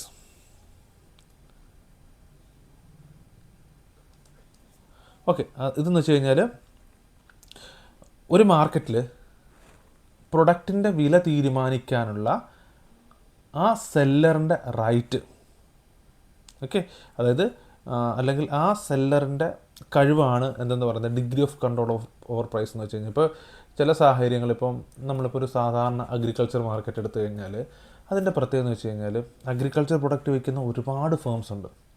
അതുകൊണ്ട് തന്നെ ഡിമാൻഡ് ആൻഡ് സപ്ലൈ അനുസരിച്ചിരിക്കും അതിൻ്റെ സെല്ലർ പ്രൈസ് തീരുമാനിക്കുന്നത്. ഇപ്പോൾ ഉദാഹരണത്തിന് ഫ്രൂട്ട്സിൻ്റെ ഒരു മാർക്കറ്റ് നിങ്ങളൊന്ന് പരിശോധിച്ച് നോക്കുക. അപ്പം ഫ്രൂട്ട്സിൻ്റെ മാർക്കറ്റ് എടുക്കുമ്പോൾ അവിടെ ഒരുപാട് ആൾക്കാർ, മെനി സെല്ലേഴ്സ് ഉണ്ട് അല്ലേ. മെനി സെല്ലേഴ്സ് അവരെന്ത് ചെയ്യുന്നു, ഫ്രൂട്ട്സ് കൊണ്ടുവരുന്നു, വിൽക്കുന്നു, പോകുന്നു. അവിടെ പ്രൈസിൻ്റെ കൺട്രോൾ എന്ന് പറയുന്നത് ഡിമാൻഡ് ആൻഡ് സപ്ലൈ അനുസരിച്ചിരിക്കും. അല്ലാതെ ഒരു ഫേംസിന് പ്രൈസ് തീരുമാനിക്കാൻ എന്തില്ല, പൂർണ്ണമായ അധികാരമില്ല. So degree of control over price എന്ന് പറയുന്നത് ഒരു മാർക്കറ്റിൻ്റെ സ്വഭാവത്തെ സൂചിപ്പിക്കുന്നൊരു കാര്യമാണ്. ഇപ്പം നമ്മൾ മറ്റൊരു മാർക്കറ്റാണ് മൊണോപ്പൊളി എന്ന് പറയും. അതായത് സിംഗിൾ സെല്ലർ. ഇന്ത്യൻ റെയിൽവേ എന്ന് പറയുന്ന ഒരു മാർക്കറ്റ് നമ്മൾ നോക്കിക്കഴിഞ്ഞാൽ അവിടെ ഗവൺമെൻറ് മാത്രമേ ഉള്ളൂ റെയിൽവേയിൽ. അപ്പോൾ അതുകൊണ്ട് തന്നെ അവർക്ക് വില തീരുമാനിക്കാനുള്ള അധികാരം വളരെ കൂടുതലായിരിക്കും. അതാണ് degree of control over price എന്ന് പറയുന്നത്. മനസ്സിലാവുന്നുണ്ട്? ഇപ്പോൾ പച്ചക്കറി മാർക്കറ്റ് ഡിഗ്രി ഓഫ് കൺട്രോൾ എന്ന് പറഞ്ഞാൽ കുറവാണ്, വില നിശ്ചയിക്കാനുള്ള അധികാരം വളരെ കുറവാണ്. പക്ഷേ ഒരു മൊണോപ്പൊളി മാർക്കറ്റ് എടുത്തു കഴിഞ്ഞാലോ അവിടെ ആ കമ്പനിക്ക് പരമമായ അധികാരമുണ്ട്. അതും ഒരു മാർക്കറ്റിൻ്റെ സ്വഭാവത്തെ നോക്കുന്നൊരു കാര്യമാണ് degree of control of price. Okay, conditions of entry and exit. അതായത് ഒരു മാർക്കറ്റിലേക്ക് പുതിയൊരു ഫേമിന് എങ്ങനെ കടന്നു വരാം, അല്ലെങ്കിൽ ആ മാർക്കറ്റിൽ നിന്ന് ഒരു ഫേമിന് എങ്ങനെ പുറത്തേക്ക് വരാം എന്ന് തീരുമാനിക്കുന്നതാണ് conditions of entry and exit എന്ന് വെച്ച് കഴിഞ്ഞാൽ. ഇപ്പോൾ ചില മാർക്കറ്റുകളിൽ എന്താണ് വളരെ ഈസി ആയിട്ട് എൻ്റർ ചെയ്യാൻ പറ്റും. ഓക്കെ, ചില മാർക്കറ്റുകളിലാണെന്നുണ്ടെങ്കിൽ വളരെ ഡിഫിക്കൽട്ടായിരിക്കും. Okay, conditions of entry and exit. മാർക്കറ്റിലേക്ക് പ്രവേശിക്കുന്നതും മാർക്കറ്റിൽ നിന്ന് പുറത്തു പോകുന്നതിൻ്റെയും കണ്ടീഷൻസ്. ചില മാർക്കറ്റ് ആകുമ്പോൾ നമുക്ക് ഈസി ആയിട്ട് എൻ്റർ ചെയ്യാൻ പറ്റും, ചിലതാകുമ്പോൾ പറ്റത്തില്ല. ഇപ്പോൾ ഇന്ത്യൻ റെയിൽവേ എന്ന് പറയുന്ന മാർക്കറ്റ് എടുത്തു കഴിഞ്ഞാൽ അവിടെ ഒരു പ്രൈവറ്റ് ആയിട്ടുള്ള ഒരാൾക്ക് പുതിയ ട്രെയിൻ നിർമ്മിച്ച് കൊണ്ടുവന്ന് ആ ട്രാക്ക് വഴി ഓടിക്കാന്ന് വെച്ചാൽ നടക്കുന്ന കാര്യമില്ല. സോ അത് ഡിഫിക്കൽട്ടാണ് എൻട്രി എന്ന് പറയുന്നത്. ഇപ്പോൾ ഒരു പച്ചക്കറി മാർക്കറ്റ് ആണെങ്കിലോ, ഇപ്പം നമ്മുടെ നാട്ടിലെല്ലാം പച്ചക്കറി കടയുണ്ട്, നമുക്കും ഈസി ആയിട്ട് തുടങ്ങാൻ പറ്റും, അവിടെ ഈസിയാണ്. അപ്പോൾ ഓരോ മാർക്കറ്റിൻ്റെ സ്ട്രക്ചർ അനുസരിച്ച് ഈ entry into the market and exit from the market എന്ന് പറയുന്ന കണ്ടീഷൻസ് വ്യത്യാസപ്പെട്ടുകൊണ്ടിരിക്കും. Then availability of the substitute. Okay, അതായത് നമുക്ക് ഒരു പ്രൊഡക്റ്റിന് പകരം, സബ്സ്റ്റിറ്റ്യൂട്ട് എന്ന് വെച്ച് കഴിഞ്ഞാൽ ഒരു പ്രൊഡക്റ്റിന് പകരം നമുക്ക് ഉപയോഗിക്കാൻ പറ്റുന്ന പ്രൊഡക്റ്റിനാണ് നമ്മൾ സബ്സ്റ്റിറ്റ്യൂട്ട് എന്ന് പറയുന്നത്. അപ്പോൾ സബ്സ്റ്റിറ്റ്യൂട്ടിൻ്റെ അവൈലബിലിറ്റി എന്ന് പറയുന്നത് മാർക്കറ്റിൻ്റെ കാര്യം തീരുമാനിക്കുന്നുണ്ട്. ഓക്കെ, ഇപ്പോൾ ചില പ്രൊഡക്റ്റിനാണെന്നുണ്ടെങ്കിൽ സബ്സ്റ്റിറ്റ്യൂട്ട് ഒരുപാടുണ്ടെന്നുണ്ടെങ്കിൽ എന്ത് ചെയ്യാൻ പറ്റും, പ്രൈസിൻ്റെ അകത്ത് കൺട്രോൾ നമുക്ക് ഒരുപാട് പ്രൈസ് നമുക്ക് മാറ്റാനോ ഒന്നും ചെയ്യാൻ പറ്റത്തില്ല, കാര്യം സബ്സ്റ്റിറ്റ്യൂട്ട് അവൈലബിൾ ആണ്. ഇപ്പോൾ നമുക്ക് തേയിലയുടെ വില കൂടിക്കഴിഞ്ഞാൽ എന്ത് ചെയ്യും, നേരെ ആളുകൾ കാപ്പി വാങ്ങും, സബ്സ്റ്റിറ്റ്യൂട്ട് പ്രൊഡക്റ്റ് വാങ്ങും. സോ നമുക്ക് ഒരുപാട് പ്രൈസ് കൺട്രോൾ ചെയ്യാൻ പറ്റത്തില്ല. ഇപ്പോൾ സബ്സ്റ്റിറ്റ്യൂട്ട് ഇല്ലാത്ത ഒരു പ്രൊഡക്റ്റാണെന്ന് വിചാരിച്ചു, സബ്സ്റ്റിറ്റ്യൂട്ട് ഇല്ലാത്ത പ്രൊഡക്റ്റ് ആണെന്നുണ്ടെങ്കിൽ എന്ത് ചെയ്യാൻ പറ്റും, ഇപ്പോൾ ഗോൾഡ്. ഓക്കെ, ആളുകൾ ഗോൾഡ് എന്ന് പറയുന്ന പ്രൊഡക്റ്റ് വാങ്ങും ഇല്ലേ. ഗോൾഡിന് സബ്സ്റ്റിറ്റ്യൂട്ടായിട്ട് വേറെ പ്രൊഡക്റ്റ് ഇല്ല. അപ്പോൾ അതുകൊണ്ട് തന്നെ ഗോൾഡിൻ്റെ വില എത്ര കൂടിയാലും ശരി അത് എന്താ പറയുന്നത് മാർക്കറ്റിനെ ബാധിക്കുന്നില്ല. ഗോൾഡിൻ്റെ വില കൂടിയാലും ആളുകളത് വാങ്ങും, കാരണം ഗോൾഡിന് പകരം മറ്റൊരു സാധനം മേടിച്ച് ഉപയോഗിക്കാൻ പറ്റത്തില്ല. സോ സബ്സ്റ്റിറ്റ്യൂട്ടിൻ്റെ അവൈലബിലിറ്റി അനുസരിച്ച് ഈ മാർക്കറ്റിൻ്റെ സ്വഭാവം മാറിക്കൊണ്ടിരിക്കും. ക്ലിയർ? പിന്നെ നേച്ചർ ഓഫ് ദ കോമ്പറ്റീഷൻ. നമ്മുടെ മാർക്കറ്റിൽ നിലനിൽക്കുന്ന മത്സരത്തിൻ്റെ എന്താ പറയുന്ന സ്വഭാവത്തെക്കുറിച്ച് പറയുന്നു. ഓക്കെ, അടുത്ത് information availability. Whether buyers and sellers have full knowledge of the prices and product. Okay, അപ്പം ചില ആളുകൾക്ക് പ്രൈസിനെ കുറിച്ചുള്ള അറിവ്, ചില ആളുകൾക്ക് അതായത് നമുക്ക് പ്രൊഡക്റ്റിനെ കുറിച്ചുള്ള, അതുപോലെ തന്നെ നമുക്ക് സാധനത്തിൻ്റെ വിലയെക്കുറിച്ചൊരു അറിവുണ്ടായിരിക്കാം, അതല്ലെങ്കിൽ നമുക്ക് പ്രൊഡക്റ്റിനെ കുറിച്ചുള്ള അറിവുകളുണ്ടാവുക എന്നൊക്കെ പറയുന്നത് വെച്ച് കഴിഞ്ഞാൽ ഈ പറയുന്ന മാർക്കറ്റ് സ്ട്രക്ചറിൻ്റെ ഒരു ഫീച്ചർ കൂടിയാണ്, ഒരു ക്യാരക്ടർ കൂടിയാണ് ഇൻഫർമേഷൻ അവൈലബിലിറ്റി എന്ന് പറയുന്നത്. അപ്പോൾ ഇത്രയാണ് പ്രധാനമായിട്ട് മാർക്കറ്റ് സ്ട്രക്ചറിൻ്റെ എലമെൻ്റ് എന്ന് പറയുന്നത്. ഓക്കെ, അവിടെ എത്ര ബയേഴ്സ് ഉണ്ട്, സെല്ലേഴ്സ് ഉണ്ട്, പ്രൊഡക്റ്റിൻ്റെ സ്വഭാവം എന്താണ്, ഹോമോജീനിയസ് ആണോ ഹെട്രോജീനിയസ് ആണോ എന്നൊക്കെ നമ്മൾ മനസ്സിലാക്കുന്നത് ഇതിലൂടെയൊക്കെ നമുക്ക് ഓരോ മാർക്കറ്റ് സ്ട്രക്ചർ ക്രിയേറ്റ് ചെയ്യാൻ പറ്റും. പലതരത്തിലുള്ള ഈ ഒരു ഫാക്ടേഴ്സിനെ അടിസ്ഥാനപ്പെടുത്തിയിട്ടാണ് നമ്മുടെ ഇന്ത്യയിലുള്ള അല്ലെങ്കിൽ നമ്മുടെ ലോകത്തുള്ള എല്ലാ മാർക്കറ്റുകളെയും നമ്മൾ പല രീതിയിൽ തരംതിരിച്ചിരിക്കുന്നത്. ബയേഴ്സ് ആൻഡ് സെല്ലേഴ്സിൻ്റെ എണ്ണം അനുസരിച്ച് ഒരു തരം മാർക്കറ്റുണ്ട്, പ്രൊഡക്റ്റിൻ്റെ സ്വഭാവം അനുസരിച്ച് മറ്റൊരു മാർക്കറ്റ്, പിന്നെ പ്രൈസ് കൺട്രോൾ അനുസരിച്ച് വേറൊരു തരം മാർക്കറ്റ്. ഇങ്ങനെ പല തരത്തിലുള്ള സ്വഭാവമുള്ള മാർക്കറ്റുകൾ ഉണ്ട്, മാർക്കറ്റ് സ്ട്രക്ചർ ഉണ്ട്. ഓക്കെ, നമുക്ക് ഓരോന്നായിട്ട് നോക്കാം. ഓക്കെ, ഒന്നാമത്തെയാണ് perfect competition. Perfect competition market എന്ന് പറയുന്നത്. ഓക്കെ, പെർഫെക്റ്റ് കോമ്പറ്റീഷൻ ഇതൊരു മാർക്കറ്റ് സ്ട്രക്ചറാണ്, അല്ലെങ്കിൽ ഒരു മാർക്കറ്റിൻ്റെ സ്വഭാവമാണ് പെർഫെക്റ്റ് കോമ്പറ്റീഷൻ എന്ന് പറയുന്നത്. എന്താണ് നമുക്ക് നോക്കാം. ഓക്കെ, കോമ്പറ്റീഷൻ മാർക്കറ്റ് സ്ട്രക്ചർ നോക്കാം. നമുക്കിതിൻ്റെ പ്രത്യേകതകളൊക്കെ ഒന്ന് പരിശോധിക്കാം. പെർഫെക്റ്റ്ലി കോമ്പറ്റീറ്റീവ്, അത് പെർഫെക്റ്റ് കോമ്പറ്റീഷൻ എന്നാണ് ഈ പെർഫെക്റ്റ്ലി കോമ്പറ്റീറ്റീവ് എന്ന് ഉദ്ദേശിക്കുന്നത്. Perfectly competitive market represents an idealised scenario. ഇവിടെ ഐഡിയലൈസ്ഡ് സെനാരിയോ എന്ന് വെച്ച് കഴിഞ്ഞാൽ യഥാർത്ഥമല്ല, ഒരു സിദ്ധാന്തത്തിൻ്റെ പുറത്ത് രൂപപ്പെടുത്തിയിട്ടുള്ള ചില കണ്ടീഷൻസിലൂടെ വന്നിട്ടുള്ള ഒരു മാർക്കറ്റ് സ്ട്രക്ചറാണ്. അപ്പോൾ നമ്മൾ നോക്കുകയാണെന്നുണ്ടെങ്കിൽ ഒരു റിയൽ ലൈഫിൽ ഇത്തരത്തിലൊരു മാർക്കറ്റ് സ്ട്രക്ചർ നമുക്ക് അങ്ങനെ വളരെ റെയറായിട്ടേ കാണാൻ പറ്റുള്ളൂ. പക്ഷേ നമ്മുടെ എക്കണോമിക്സിലെ സിദ്ധാന്തപ്രകാരം നമുക്ക് ഇത്തരത്തിലൊരു സെനാരിയോയെക്കുറിച്ച് സംസാരിക്കാം. അതുകൊണ്ടാണ് പറയുന്നത് ഇതൊരു ഐഡിയലൈസ്ഡ് സെനാരിയോ എന്ന് പറയുന്നത്. Where a large number of firms sell identical product. അപ്പം എ പെർഫെക്റ്റ്ലി കോമ്പറ്റീറ്റീവ് മാർക്കറ്റിൽ, പെർഫെക്റ്റ്ലി കോമ്പറ്റീഷൻ മാർക്കറ്റിൽ, അല്ലെങ്കിൽ പെർഫെക്റ്റ് കോമ്പറ്റീഷൻ മാർക്കറ്റിൽ അതിൻ്റെ പ്രത്യേകത എന്ന് വെച്ച് കഴിഞ്ഞാൽ അവിടെ ലാർജ് നമ്പർ ഓഫ് ഫേംസ് അവൈലബിളാണ്. Okay, large number of firms, ധാരാളം കമ്പനികൾ ഉണ്ടായിരിക്കും, ഫേംസ് ഉണ്ടായിരിക്കും. അവരെന്ത് ചെയ്യും, അവരുടെ പ്രൊഡക്റ്റ് ആൻഡ് സർവീസസ് സെല്ല് ചെയ്യുന്നു. അതുപോലെ തന്നെ ലാർജ് ബയേഴ്സ് ഉണ്ടായിരിക്കും. അപ്പോൾ ലാർജ് സെല്ലേഴ്സ് ഉള്ളത് അതുകൊണ്ട് തന്നെ, അത് ഒരുപാട് ഫേംസ് ഉള്ളതുകൊണ്ട് തന്നെ ഒരുപാട് കസ്റ്റമേഴ്സ് അല്ലെങ്കിൽ കൺസ്യൂമേഴ്സ് അല്ലെങ്കിൽ ബയേഴ്സും ഉണ്ടാകുന്നുണ്ട്. ഓക്കെ, അപ്പോൾ large number of buyers and sellers and they have complete knowledge of market conditions. ഈ ആരൊക്കെയാണോ വാങ്ങാൻ വരുന്നത്, അല്ലെങ്കിൽ ഈ ബയേഴ്സ് ആയിക്കോട്ടെ സെല്ലേഴ്സ് ആയിക്കോട്ടെ, ഇവർക്കെല്ലാം ഈ മാർക്കറ്റിൻ്റെ ഈ പെർഫെക്റ്റ് കോമ്പറ്റീറ്റീവ് മാർക്കറ്റ് അല്ലെങ്കിൽ പെർഫെക്റ്റ് കോമ്പറ്റീഷൻ മാർക്കറ്റിനെ കുറിച്ച് നല്ല അറിവുണ്ട്. ഓക്കെ, ഇതാണ് സ്റ്റേറ്റ്മെൻ്റ് എന്ന് പറയുന്നത്. ഞാൻ എക്സാമ്പിൾ വഴി പറഞ്ഞുതരാം. അപ്പോൾ ഉദാഹരണത്തിന് നമുക്കൊരു പെർഫെക്റ്റ് കോമ്പറ്റീഷൻ മാർക്കറ്റിൻ്റെ എക്സാമ്പിളായിട്ട് നമുക്ക് പറയാൻ പറ്റുന്നത് ഒരു അഗ്രികൾച്ചറൽ മാർക്കറ്റ്, അല്ലെന്നുണ്ടെങ്കിൽ പിന്നെ നമുക്ക് പറയാം ഒരു ഫിഷ് മാർക്കറ്റ് ഒരു പെർഫെക്റ്റ്ലി കോമ്പറ്റീറ്റീവ് മാർക്കറ്റിന് എക്സാമ്പിളാണ്. നോക്കിയാട്ടെ, ഈ അഗ്രികൾച്ചർ മാർക്കറ്റും ഫിഷ് മാർക്കറ്റും നിങ്ങൾ പരിശോധിച്ച് നോക്കുക. ഇവിടെ പച്ചക്കറി വിൽക്കാനാണെങ്കിലും ശരി, മീൻ വിൽപ്പന നടത്താനാണെങ്കിലും ശരി, ധാരാളം ഫേംസ് ആർക്ക് വേണമെങ്കിലും, അത് ഒരുപാട് ആളുകൾ പച്ചക്കറി വിൽപ്പനയും മീൻ വിൽപ്പനയൊക്കെ നടത്താറുണ്ട്, നമുക്ക് കാണാൻ പറ്റും. Okay, and they are selling identical product. അവർ വിൽക്കുന്ന പ്രൊഡക്റ്റ് എന്താണ്, ഐഡൻറ്റിക്കലാണ്, അല്ലെങ്കിൽ ഹോമോജീനസ് ആണ് അവർ വിൽക്കുന്ന പ്രൊഡക്റ്റ് എന്ന് പറയുന്നത്. ഇപ്പോൾ ഫിഷ് എടുത്താൽ തന്നെ അത് ഐഡൻറ്റിക്കലാണ്, വെജിറ്റബിൾസ് എടുത്താലും അത് ഐഡൻറ്റിക്കലാണ്, റൈസ് എടുത്തു കഴിഞ്ഞാൽ റൈസ് ആയാലും വീറ്റ് ആയാലും എല്ലാം ഐഡൻറ്റിക്കൽ പ്രൊഡക്റ്റാണ് അവർ വിൽക്കുന്നത്. സോ പെർഫെക്റ്റ് കോമ്പറ്റീഷൻ മാർക്കറ്റിൻ്റെ എക്സാമ്പിൾ നമുക്ക് പറയാൻ പറ്റും വെജിറ്റബിൾ മാർക്കറ്റും fish market. And buyers and sellers, ഇപ്പോൾ ഇവിടെ വാങ്ങുന്നവർക്കും വിൽക്കുന്നവർക്കും മാർക്കറ്റ് കണ്ടീഷനെ കുറിച്ച് നല്ല അറിവാണ്. എന്തൊക്കെയാണ് മാർക്കറ്റ് കണ്ടീഷനെ കുറിച്ചുള്ള ഇൻഫർമേഷൻ എന്ന് വെച്ച് കഴിഞ്ഞാൽ, ഒന്ന് nature of the product. Okay, ഏത് തരം സാധനങ്ങളാണ് ഇവിടെ വിൽക്കാൻ വെച്ചിരിക്കുന്നത്, അതിൻ്റെ പ്രൈസിനെ കുറിച്ചറിയാം, ക്വാളിറ്റിയെക്കുറിച്ചറിയാം. ഇങ്ങനെ മാർക്കറ്റ് കണ്ടീഷനെക്കുറിച്ച് ബയറിനും സെല്ലറിനും നല്ല അറിവാണ്. ഇപ്പം നമ്മൾ ഉദാഹരണത്തിന് നമ്മളൊരു പച്ചക്കറി മാർക്കറ്റിൽ സാധനം വാങ്ങാൻ പോകുന്ന ആളെ സംബന്ധിച്ച് ഈ പച്ചക്കറിക്ക് എത്ര രൂപ ഉണ്ടാകും എന്നൊരു ഐഡിയ ഉണ്ട്, ഈ പച്ചക്കറിയുടെ ക്വാളിറ്റിയെക്കുറിച്ചൊരു ഐഡിയ ഉണ്ട്, ഈ പച്ചക്കറിയുടെ ഡിമാൻഡ് എത്ര ഉണ്ട്, ഈ പച്ചക്കറി എത്രത്തോളം ഡിമാൻഡുള്ള സാധനമാണ് എന്ന് കൃത്യമായിട്ട് അറിവുണ്ട്. അതാണ് പെർഫെക്റ്റ് കോമ്പറ്റീഷൻ മാർക്കറ്റിൻ്റെ പ്രത്യേകത, ഒന്നാമത്തെ ക്യാരക്ടർ ഞാൻ പറഞ്ഞത്. രണ്ടാമത്തത്, in such market prices and output levels tend to adjust normally to maintain an equilibrium. ഇവിടെ എന്ന് വെച്ച് കഴിഞ്ഞാൽ ഈ സാധനങ്ങളുടെയും സേവനങ്ങളുടെയും വില, അല്ലെങ്കിൽ സാധനങ്ങളുടെയും സേവനങ്ങളുടെ വിലയും എത്രത്തോളം സാധനങ്ങൾ സേവനങ്ങൾ മാർക്കറ്റിലേക്ക് എത്തപ്പെടണം എന്നുള്ള കാര്യങ്ങൾ എന്താണ് നാച്ചുറലി അഡ്ജസ്റ്റ് ചെയ്യപ്പെടുന്നുണ്ട്. കാരണം അവിടെ ഒരു ഡിമാൻഡ് ആൻഡ് സപ്ലൈ അനുസരിച്ച് ഈ പ്രൊഡക്റ്റിൻ്റെ ഡിമാൻഡ് ആൻഡ് സപ്ലൈ എത്രത്തോളം ഇതിന് ആവശ്യക്കാരുണ്ട്, എത്രത്തോളം സപ്ലൈ, ഡിമാൻഡ് എന്ന് വെച്ചാൽ എത്രത്തോളം ആവശ്യക്കാരുണ്ട്, സപ്ലൈ എന്ന് വെച്ചാൽ എത്രത്തോളം സപ്ലൈ ചെയ്യുന്നുണ്ട്. ഈ ഡിമാൻഡ് ആൻഡ് സപ്ലൈ അനുസരിച്ച് ഈ സാധനത്തിൻ്റെ വിലയും അതുപോലെ തന്നെ എത്രത്തോളം പ്രൊഡ്യൂസ് ചെയ്യണമെന്നുള്ള ക്വാണ്ടിറ്റിയും എന്ത് ചെയ്യുന്നു, നാച്ചുറലി അഡ്ജസ്റ്റ് ചെയ്യപ്പെടുന്നു. ഇത് നമ്മളാരും, ഇതിൻ്റെ വിലയൊന്നും നമ്മളാരും തീരുമാനിക്കുന്നതല്ല. ഇതെല്ലാം തീരുമാനിക്കപ്പെടുന്നത് മാർക്കറ്റ് കണ്ടീഷൻ അനുസരിച്ചിട്ടാണ് തീരുമാനിക്കപ്പെടുന്നത്. ഓക്കെ, അപ്പം and indicating that firms are price takers.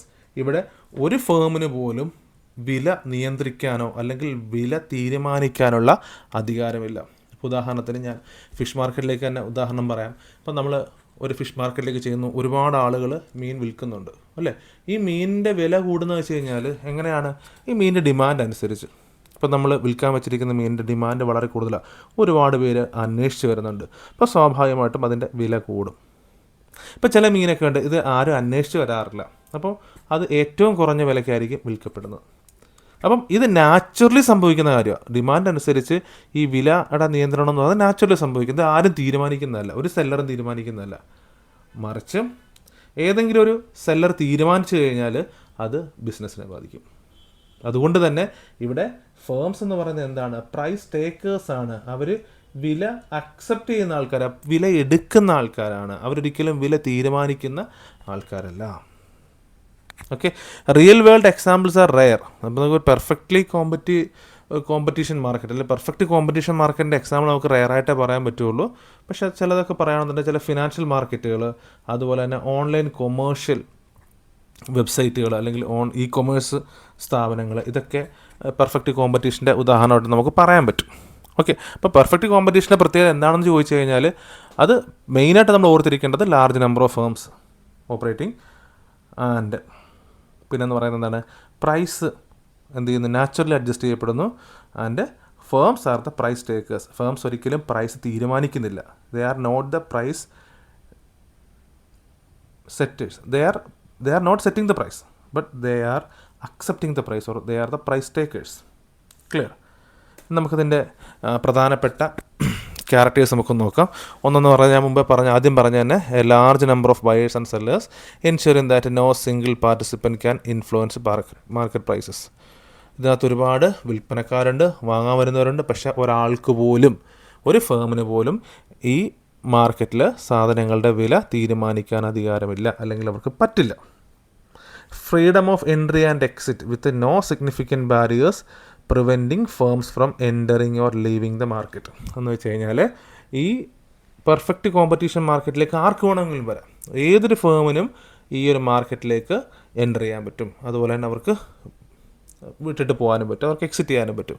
അതിൻ്റെ അർത്ഥം എന്ന് വെച്ച് കഴിഞ്ഞാൽ ഇവിടെ ഗവൺമെൻറ്റിൻ്റെ റെസ്ട്രിക്ഷൻസ് ഒന്നുമില്ല, ലീഗൽ പ്രോബ്ലംസ് ഒന്നുമില്ല, കോപ്പിറൈറ്റിൻ്റെ പ്രശ്നങ്ങൾ വരുന്നില്ല, അല്ലെങ്കിൽ ഈ ഒരു ബിസിനസ് ചെയ്താൽ മറ്റൊരാൾക്ക് അക്സെപ്റ്റ് ചെയ്യാൻ പറ്റില്ല, അങ്ങനെ ഒന്നുമില്ല ഇവിടെ. ഇവിടെ എന്താണ്, ഗവൺമെൻറ്റിൻ്റെ ആരും ഒന്നും ചെയ്യാൻ പറ്റത്തില്ല. So freedom of entry and exit. Then homogeneous product. ഇവിടെ വിൽക്കപ്പെടുന്ന സാധനങ്ങളെല്ലാം എന്താണ്, ഹോമോജീനസ് മീൻസ് ഐഡൻറ്റിക്കലാണ്. ഓക്കെ, ഐഡൻറ്റിക്കൽ പ്രൊഡക്റ്റാണ് ഇവിടെ വിൽക്കപ്പെടുകയും വാങ്ങപ്പെടുകയൊക്കെ ചെയ്യുന്നത്. Okay, small sized firms with no substantial market power making them price takers rather than price setters. ഇവിടെ ചെറിയ ഫേംസ് ആണെങ്കിൽ ശരി, എന്ത് ചെയ്യാണ്, അവരെ സംബന്ധിച്ച് അവർക്ക് അങ്ങനെ മാർക്കറ്റ് പവറൊന്നുമില്ല. ഓക്കെ, അവരെന്താണ്, അവരെന്ന് പറയുന്നത് പ്രൈസ് ടേക്കേഴ്സാണ്. അതായത് നാച്ചുറലി മാർക്കറ്റിലുണ്ടാകുന്ന വില എന്താണോ അത് അക്സെപ്റ്റ് ചെയ്യുക, അത് ടേക്ക് ചെയ്യുക, മുന്നോട്ട് പോകാമെന്ന് മാത്രമേ ഉള്ളൂ. അല്ലാതെ അവരെ കൊണ്ട് പ്രൈസ് തീരുമാനിക്കാൻ പറ്റില്ല. പിന്നെ conditions of entry and exit, availability of substitute. Okay, ഈ ഐഡൻറ്റിക്കൽ പ്രൊഡക്റ്റ് ആയതുകൊണ്ട് തന്നെ സബ്സ്റ്റിറ്റ്യൂട്ടിൻ്റെ അവൈലബിലിറ്റി വളരെ കൂടുതലാണ്. ഇപ്പോൾ അതായത് ഇപ്പം ഉദാഹരണത്തിന് ഹോമോജീനസ് പ്രൊഡക്റ്റാണെന്ന് പറഞ്ഞല്ലോ, ഇപ്പോൾ നമ്മളിപ്പോൾ ടീ എടുക്കുകയാണ്, അപ്പോൾ അതിന് സബ്സ്റ്റിറ്റ്യൂട്ട് ടീ എടുക്കുകയാണെന്നുണ്ട്, സബ്സ്റ്റിറ്റ്യൂട്ടായിട്ട് കോഫി അവൈലബിൾ ആയിരിക്കും, അല്ലെങ്കിൽ കോഫി പൗഡർ അവൈലബിൾ ആയിരിക്കും. സോ ഇപ്പോൾ ടീയുടെ ആവശ്യമുള്ള അല്ലെങ്കിൽ ടീ ആവശ്യമില്ലാത്ത ആളുകൾക്ക് എന്ത് ചെയ്യാൻ പറ്റും, കോഫിയിലേക്ക് സ്വിച്ച് ചെയ്യാൻ പറ്റും. ഓക്കെ, ഇപ്പോൾ റൈസ് ആവശ്യമില്ലാത്ത ആളെ സംബന്ധിച്ച് അതിന് എങ്ങോട്ടേക്ക് മാറാൻ പറ്റും, വീറ്റിലേക്ക് സ്വിച്ച് ചെയ്യാൻ പറ്റും. ഒരു കൈൻഡ് ഓഫ് ഫിഷ് ആവശ്യമില്ലാത്ത ഒരാളെ സംബന്ധിച്ച് അടുത്ത ഫിഷിലേക്ക് സ്വിച്ച് ചെയ്യാൻ പറ്റും. സോ സബ്സ്റ്റിറ്റ്യൂട്ട് അവൈലബിൾ ആണ്. അതുകൊണ്ട് തന്നെ ഒന്നിൻ്റെ കുറവ് അല്ലെങ്കിൽ ഒന്നിൻ്റെ ഷോർട്ടേജ് കാരണം മറ്റൊന്നിൻ്റെ വില അതിനെ ബാധിക്കുന്നില്ല. കാരണം നമുക്ക് സബ്സ്റ്റിറ്റ്യൂട്ട് ഉണ്ട്, available to substitute. Okay, nature of competition. Okay, ഇവിടെ കോമ്പറ്റീഷൻ പ്രധാനമായിട്ടും ഉണ്ടാകുന്നത് പ്രൈസ് റിഗാർഡിംഗ് ആണ്. ഓക്കെ, കാരണം large number of firms operate ചെയ്യുന്നുണ്ട്. അപ്പം പ്രൈസിനനുസരിച്ചായിരിക്കും കോമ്പറ്റീഷൻ നിൽക്കുന്നത്. ദെൻ ഇൻഫർമേഷൻ അവൈലബിലിറ്റി നമ്മൾ മുമ്പ് പറഞ്ഞു കഴിഞ്ഞു. മാർക്കറ്റുമായിട്ട് ബന്ധപ്പെട്ട എല്ലാ ഇൻഫർമേഷനും അവൈലബിൾ ആണ്. ഒരു പെർഫെക്റ്റ് കോമ്പറ്റീഷൻ മാർക്കറ്റിനെ സംബന്ധിച്ചുള്ള ബയേഴ്സിനും സെല്ലേഴ്സിനും ഒക്കെ അവൈലബിൾ ആണ്. വിവരങ്ങളെല്ലാം അവർക്കെല്ലാം അറിയാവുന്ന കാര്യങ്ങളാണ്. പ്രൊഡക്റ്റിനെ കുറിച്ചാണ്, പ്രൊഡക്റ്റിൻ്റെ പ്രൈസിനെ കുറിച്ചായിക്കോട്ടെ, അതിൻ്റെ ക്വാളിറ്റിയെക്കുറിച്ചായിക്കോട്ടെ, എല്ലാം ഇൻഫർമേഷൻ അവൈലബിൾ ആണ്. ഇതാണ് പെർഫെക്റ്റ് കോമ്പറ്റീഷൻ മാർക്കറ്റ് സ്ട്രക്ചറിൻ്റെ ഒരു അതിൻ്റെ ക്യാരക്ടേഴ്സ് എന്ന് പറയുന്നത്. ഇതിലൊരു 5-8 ക്യാരക്ടേഴ്സ് നമ്മൾ കൃത്യമായിട്ടൊന്ന് മനസ്സിലൊന്ന് ഓർത്ത് വെച്ചിരുന്നാൽ മതി. ചിലപ്പോൾ നമുക്ക് എക്സാമിന് ചോദിക്കുന്ന സമയത്ത് MCQ ടൈപ്പ് ചോദ്യമാണെന്നുണ്ടെങ്കിൽ താഴെ തന്നിരിക്കുന്ന ഓപ്ഷനകത്ത് ഏതാണ് പെർഫെക്റ്റ് കോമ്പറ്റീഷൻ മാർക്കറ്റ് സ്ട്രക്ചറിൻ്റെ പ്രത്യേകത അല്ലാത്തത്, അങ്ങനെ ചോദിക്കാം. പ്രത്യേകത ഏതാണ് എന്ന് ചോദിക്കാം. എക്സാമ്പിൾ ചിലപ്പോൾ ചോദിച്ചെന്നിരിക്കാം. എക്സാമ്പിൾ തന്നിട്ട് അത് ഏത് ടൈപ്പ് മാർക്കറ്റ് സ്ട്രക്ചറാണെന്ന് ചോദിച്ചെന്നിരിക്കാം. അങ്ങനെ പല രീതിയിൽ ചോദിക്കാം. അല്ലെങ്കിൽ ഡിസ്ക്രിപ്റ്റീവ് വരുന്ന സമയത്ത് അതിൻ്റെ ഡീറ്റെയിൽസ് എഴുതാൻ ചോദിക്കാം. അപ്പം നമുക്കത് മറ്റൊരു ക്ലാസ്സിൽ ഈ ഒരു ടോപ്പിക്കായിട്ട് ബന്ധപ്പെട്ട മുൻ ചോദ്യങ്ങളോട് നമ്മൾ റെഫർ ചെയ്തിട്ട് മുന്നോട്ട് പോകാൻ പറ്റും. ക്ലിയർ? നമുക്ക് അടുത്ത മാർക്കറ്റ് സ്ട്രക്ചർ പരിശോധിക്കാം. അടുത്താണ് മൊണോപോളി. ഓക്കെ, മൊണോപോളി എന്ന് വെച്ച് കഴിഞ്ഞാൽ ഏകാധിപത്യ വിപണി എന്ന് നമ്മൾ മലയാളത്തിൽ പറയും. ഓക്കെ, നമുക്ക് അതിലേക്ക് പോകാം. നമുക്ക് അടുത്ത പഠിക്കാനുള്ള മാർക്കറ്റ് സ്ട്രക്ചറാണ് മൊണോപോളി. മൊണോപോളി മലയാളത്തിൽ നമ്മൾ ഏകാധിപത്യ വിപണി എന്ന് നമ്മൾ മലയാളത്തിൽ പറയുന്നു. ഓക്കെ, ഏകാധിപത്യ വിപണി പേര് പോലെ തന്നെ ഏകാധിപത്യമാണ്, ഒരാളുടെ മാത്രം ആധിപത്യമാണ്. ഓക്കെ, നമുക്ക് ഇതിൻ്റെ ക്യാരക്ടേഴ്സൊക്കെ നോക്കാം.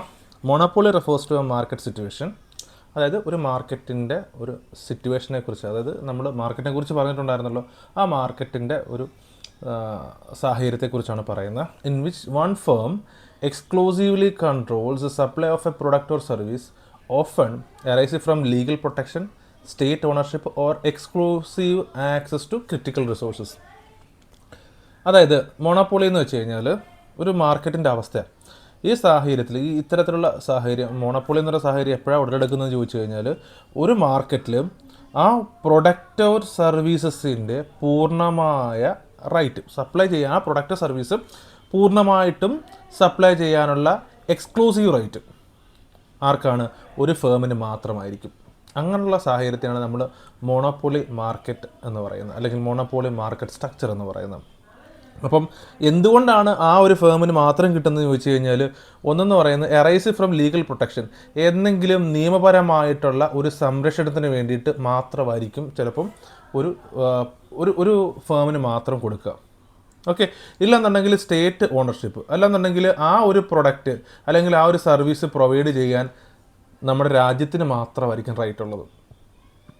ഓക്കെ, ഇപ്പോൾ ഉദാഹരണത്തിന് DRDO എന്ന് പറയുന്ന സ്ഥാപനം, അല്ലെങ്കിൽ ISRO എന്ന് പറയുന്നൊരു സ്ഥാപനം, അല്ലെങ്കിൽ DRDO, ഇവരെ ഉൽപ്പാദിപ്പിക്കുന്ന അല്ലെങ്കിൽ സപ്ലൈ ചെയ്യുന്ന പ്രൊഡക്റ്റ് ഓർ സർവീസ് എന്ന് വെച്ച് കഴിഞ്ഞാൽ സ്റ്റേറ്റ് ഓണർഷിപ്പിലാണ്, സ്റ്റേറ്റിന് മാത്രമായിട്ടുള്ളതാണ്. അവിടെ ഇപ്പം ISROയുടെ ദൗത്യം എന്ന് പറയുന്നത് വേറൊരു ഫേമിന് ചെയ്യാൻ പറ്റത്തില്ല. സോ മൊണോപോളിയാണ്, ഞാൻ എക്സാമ്പിളായിട്ട് പറഞ്ഞതേ ഉള്ളൂ. സോ ഇതെന്ന് പറയുന്നത് സ്റ്റേറ്റ് ഓണർഷിപ്പ് ആയതുകൊണ്ടാണ് ഇത്തരത്തിൽ മൊണോപോളി കിട്ടുന്നത്. Or exclusive access to critical resource, അല്ലെന്നുണ്ടെങ്കിൽ ചില ഫേമിന് മാത്രമായിരിക്കും ആ ക്രിട്ടിക്കൽ റിസോഴ്സസ് ആക്സസ് ചെയ്യാനുള്ള അവകാശം അല്ലെങ്കിൽ റൈറ്റ് ഉള്ളത്. ആ റിസോഴ്സസ് ആക്സസ് ചെയ്യാനുള്ള റൈറ്റ് ഉള്ളത് കൊണ്ട് ആ ഒരു പർട്ടിക്കുലർ ഫേമിന് എന്ത് ചെയ്യുന്നു, ഈ പറയുന്ന പോലെ മൊണോപോളി കൊടുക്കുന്നു. അല്ലെന്നുണ്ടെങ്കിൽ ആ പ്രൊഡക്റ്റ് ഓർ സർവീസസ് സപ്ലൈ ചെയ്യാനുള്ള പൂർണ്ണമായ അധികാരം കിട്ടുന്നു. ഇതാണ് മൊണോപോളി എന്ന് പറയുന്നത്. Under monopoly conditions competitive market forces are absent. Okay, monopoly സാഹചര്യങ്ങൾ എടുക്കുകയാണെന്നുണ്ടെങ്കിൽ, ഇപ്പോൾ നമുക്കറിയാം മൊണോപോളിയിൽ ഒറ്റ സ്ഥാപനമേ ഉള്ളൂ. So there is no competitive market forces. അവിടെ യാതൊരുവിധ മത്സരവും ഇല്ല. കാരണം ഉദാഹരണത്തിന് ഇന്ത്യൻ റെയിൽവേ, ഓക്കെ, ഈ ഇന്ത്യൻ റെയിൽവേ ആ ട്രെയിൻ എന്ന് പറയുന്നൊരു സർവീസ്, അതായത് ട്രാൻസ്പോർട്ടേഷൻ ത്രൂ ട്രെയിൻ, ഈ ഒരു സർവീസസ് ഓൺ ചെയ്യുന്നത് ആരാണ്? ഇന്ത്യൻ റെയിൽവേ ആണ്. അപ്പോൾ അത് വേറൊരു വ്യക്തിക്ക് ആ ട്രെയിൻ സർവീസസ് ആരംഭിക്കാനോ കൊണ്ടുപോകാനോ ഉള്ള റൈറ്റ് ഇല്ല. അപ്പോൾ അതുകൊണ്ട് തന്നെ ഇന്ത്യൻ റെയിൽവേ മാത്രമാണ് അത് ഹാൻഡിൽ ചെയ്യുന്നത്. അപ്പോൾ അവിടെ വേറെ കോമ്പറ്റീഷൻ ഇല്ല. Leaving consumers with no effective influence over prices. അവിടെ ഈ പറയുന്ന കൺസ്യൂമേഴ്സിൻ്റെ യാതൊരു ഇൻഫ്ലുവൻസും ഇല്ല. അപ്പം ഇന്ത്യൻ റെയിൽവേയുടെ ഗതാഗത നിരക്കുകൾ തീരുമാനിക്കുന്നത് ഇന്ത്യൻ റെയിൽവേ ആണ്. അവിടെ എന്താ പറയുന്നത്, അവിടെ ആ ഇന്ത്യൻ റെയിൽവേയിൽ സർവീസസ് ആക്സസ് ചെയ്യുന്ന അല്ലെങ്കിൽ അവൈൽ ചെയ്യുന്ന പൊതുജനങ്ങൾക്ക് യാതൊരുവിധ ഇൻഫ്ലുവൻസും ഇല്ല അതിനകത്ത്. Which are set by the monopolist. ആ പ്രൈസ് എല്ലാം സെറ്റ് ചെയ്യുന്ന ആരാണ്? ഈ മോണോപോളിസ്റ്റ് ആണ്, ഈ കമ്പനിയാണ്. Such firms can earn super normal profits over a long run, making monopolies a major focus of government regulation to curb misuse of market power. ഇത് മനസ്സിലാക്കേണ്ട കാര്യം, ആ പർട്ടിക്കുലർ സ്ഥാപനം മാത്രമാണ് ആ ഒരു പ്രൊഡക്റ്റ് ആൻഡ് സർവീസസ് കൊടുക്കുന്നത് കൊണ്ട് ദേ ആർ ഏണിങ് സൂപ്പർ നോർമൽ പ്രോഫിറ്റ്. അതായത് ഒരു സാധാരണ പ്രോഫിറ്റിന് അപ്പുറത്തേക്ക് ഒരു വലിയ മാർജിനിലുള്ള ഒരു ലാഭം ഈ ഒരു ഫേം ഇതിലൂടെ ലോങ് റണ്ണിലൂടെ നേടിയെടുക്കുന്നു എന്ന് മനസ്സിലാക്കണം. Such firms can earn super normal profit over the long run, making monopolies a major focus of government regulation to curb misuse of market power.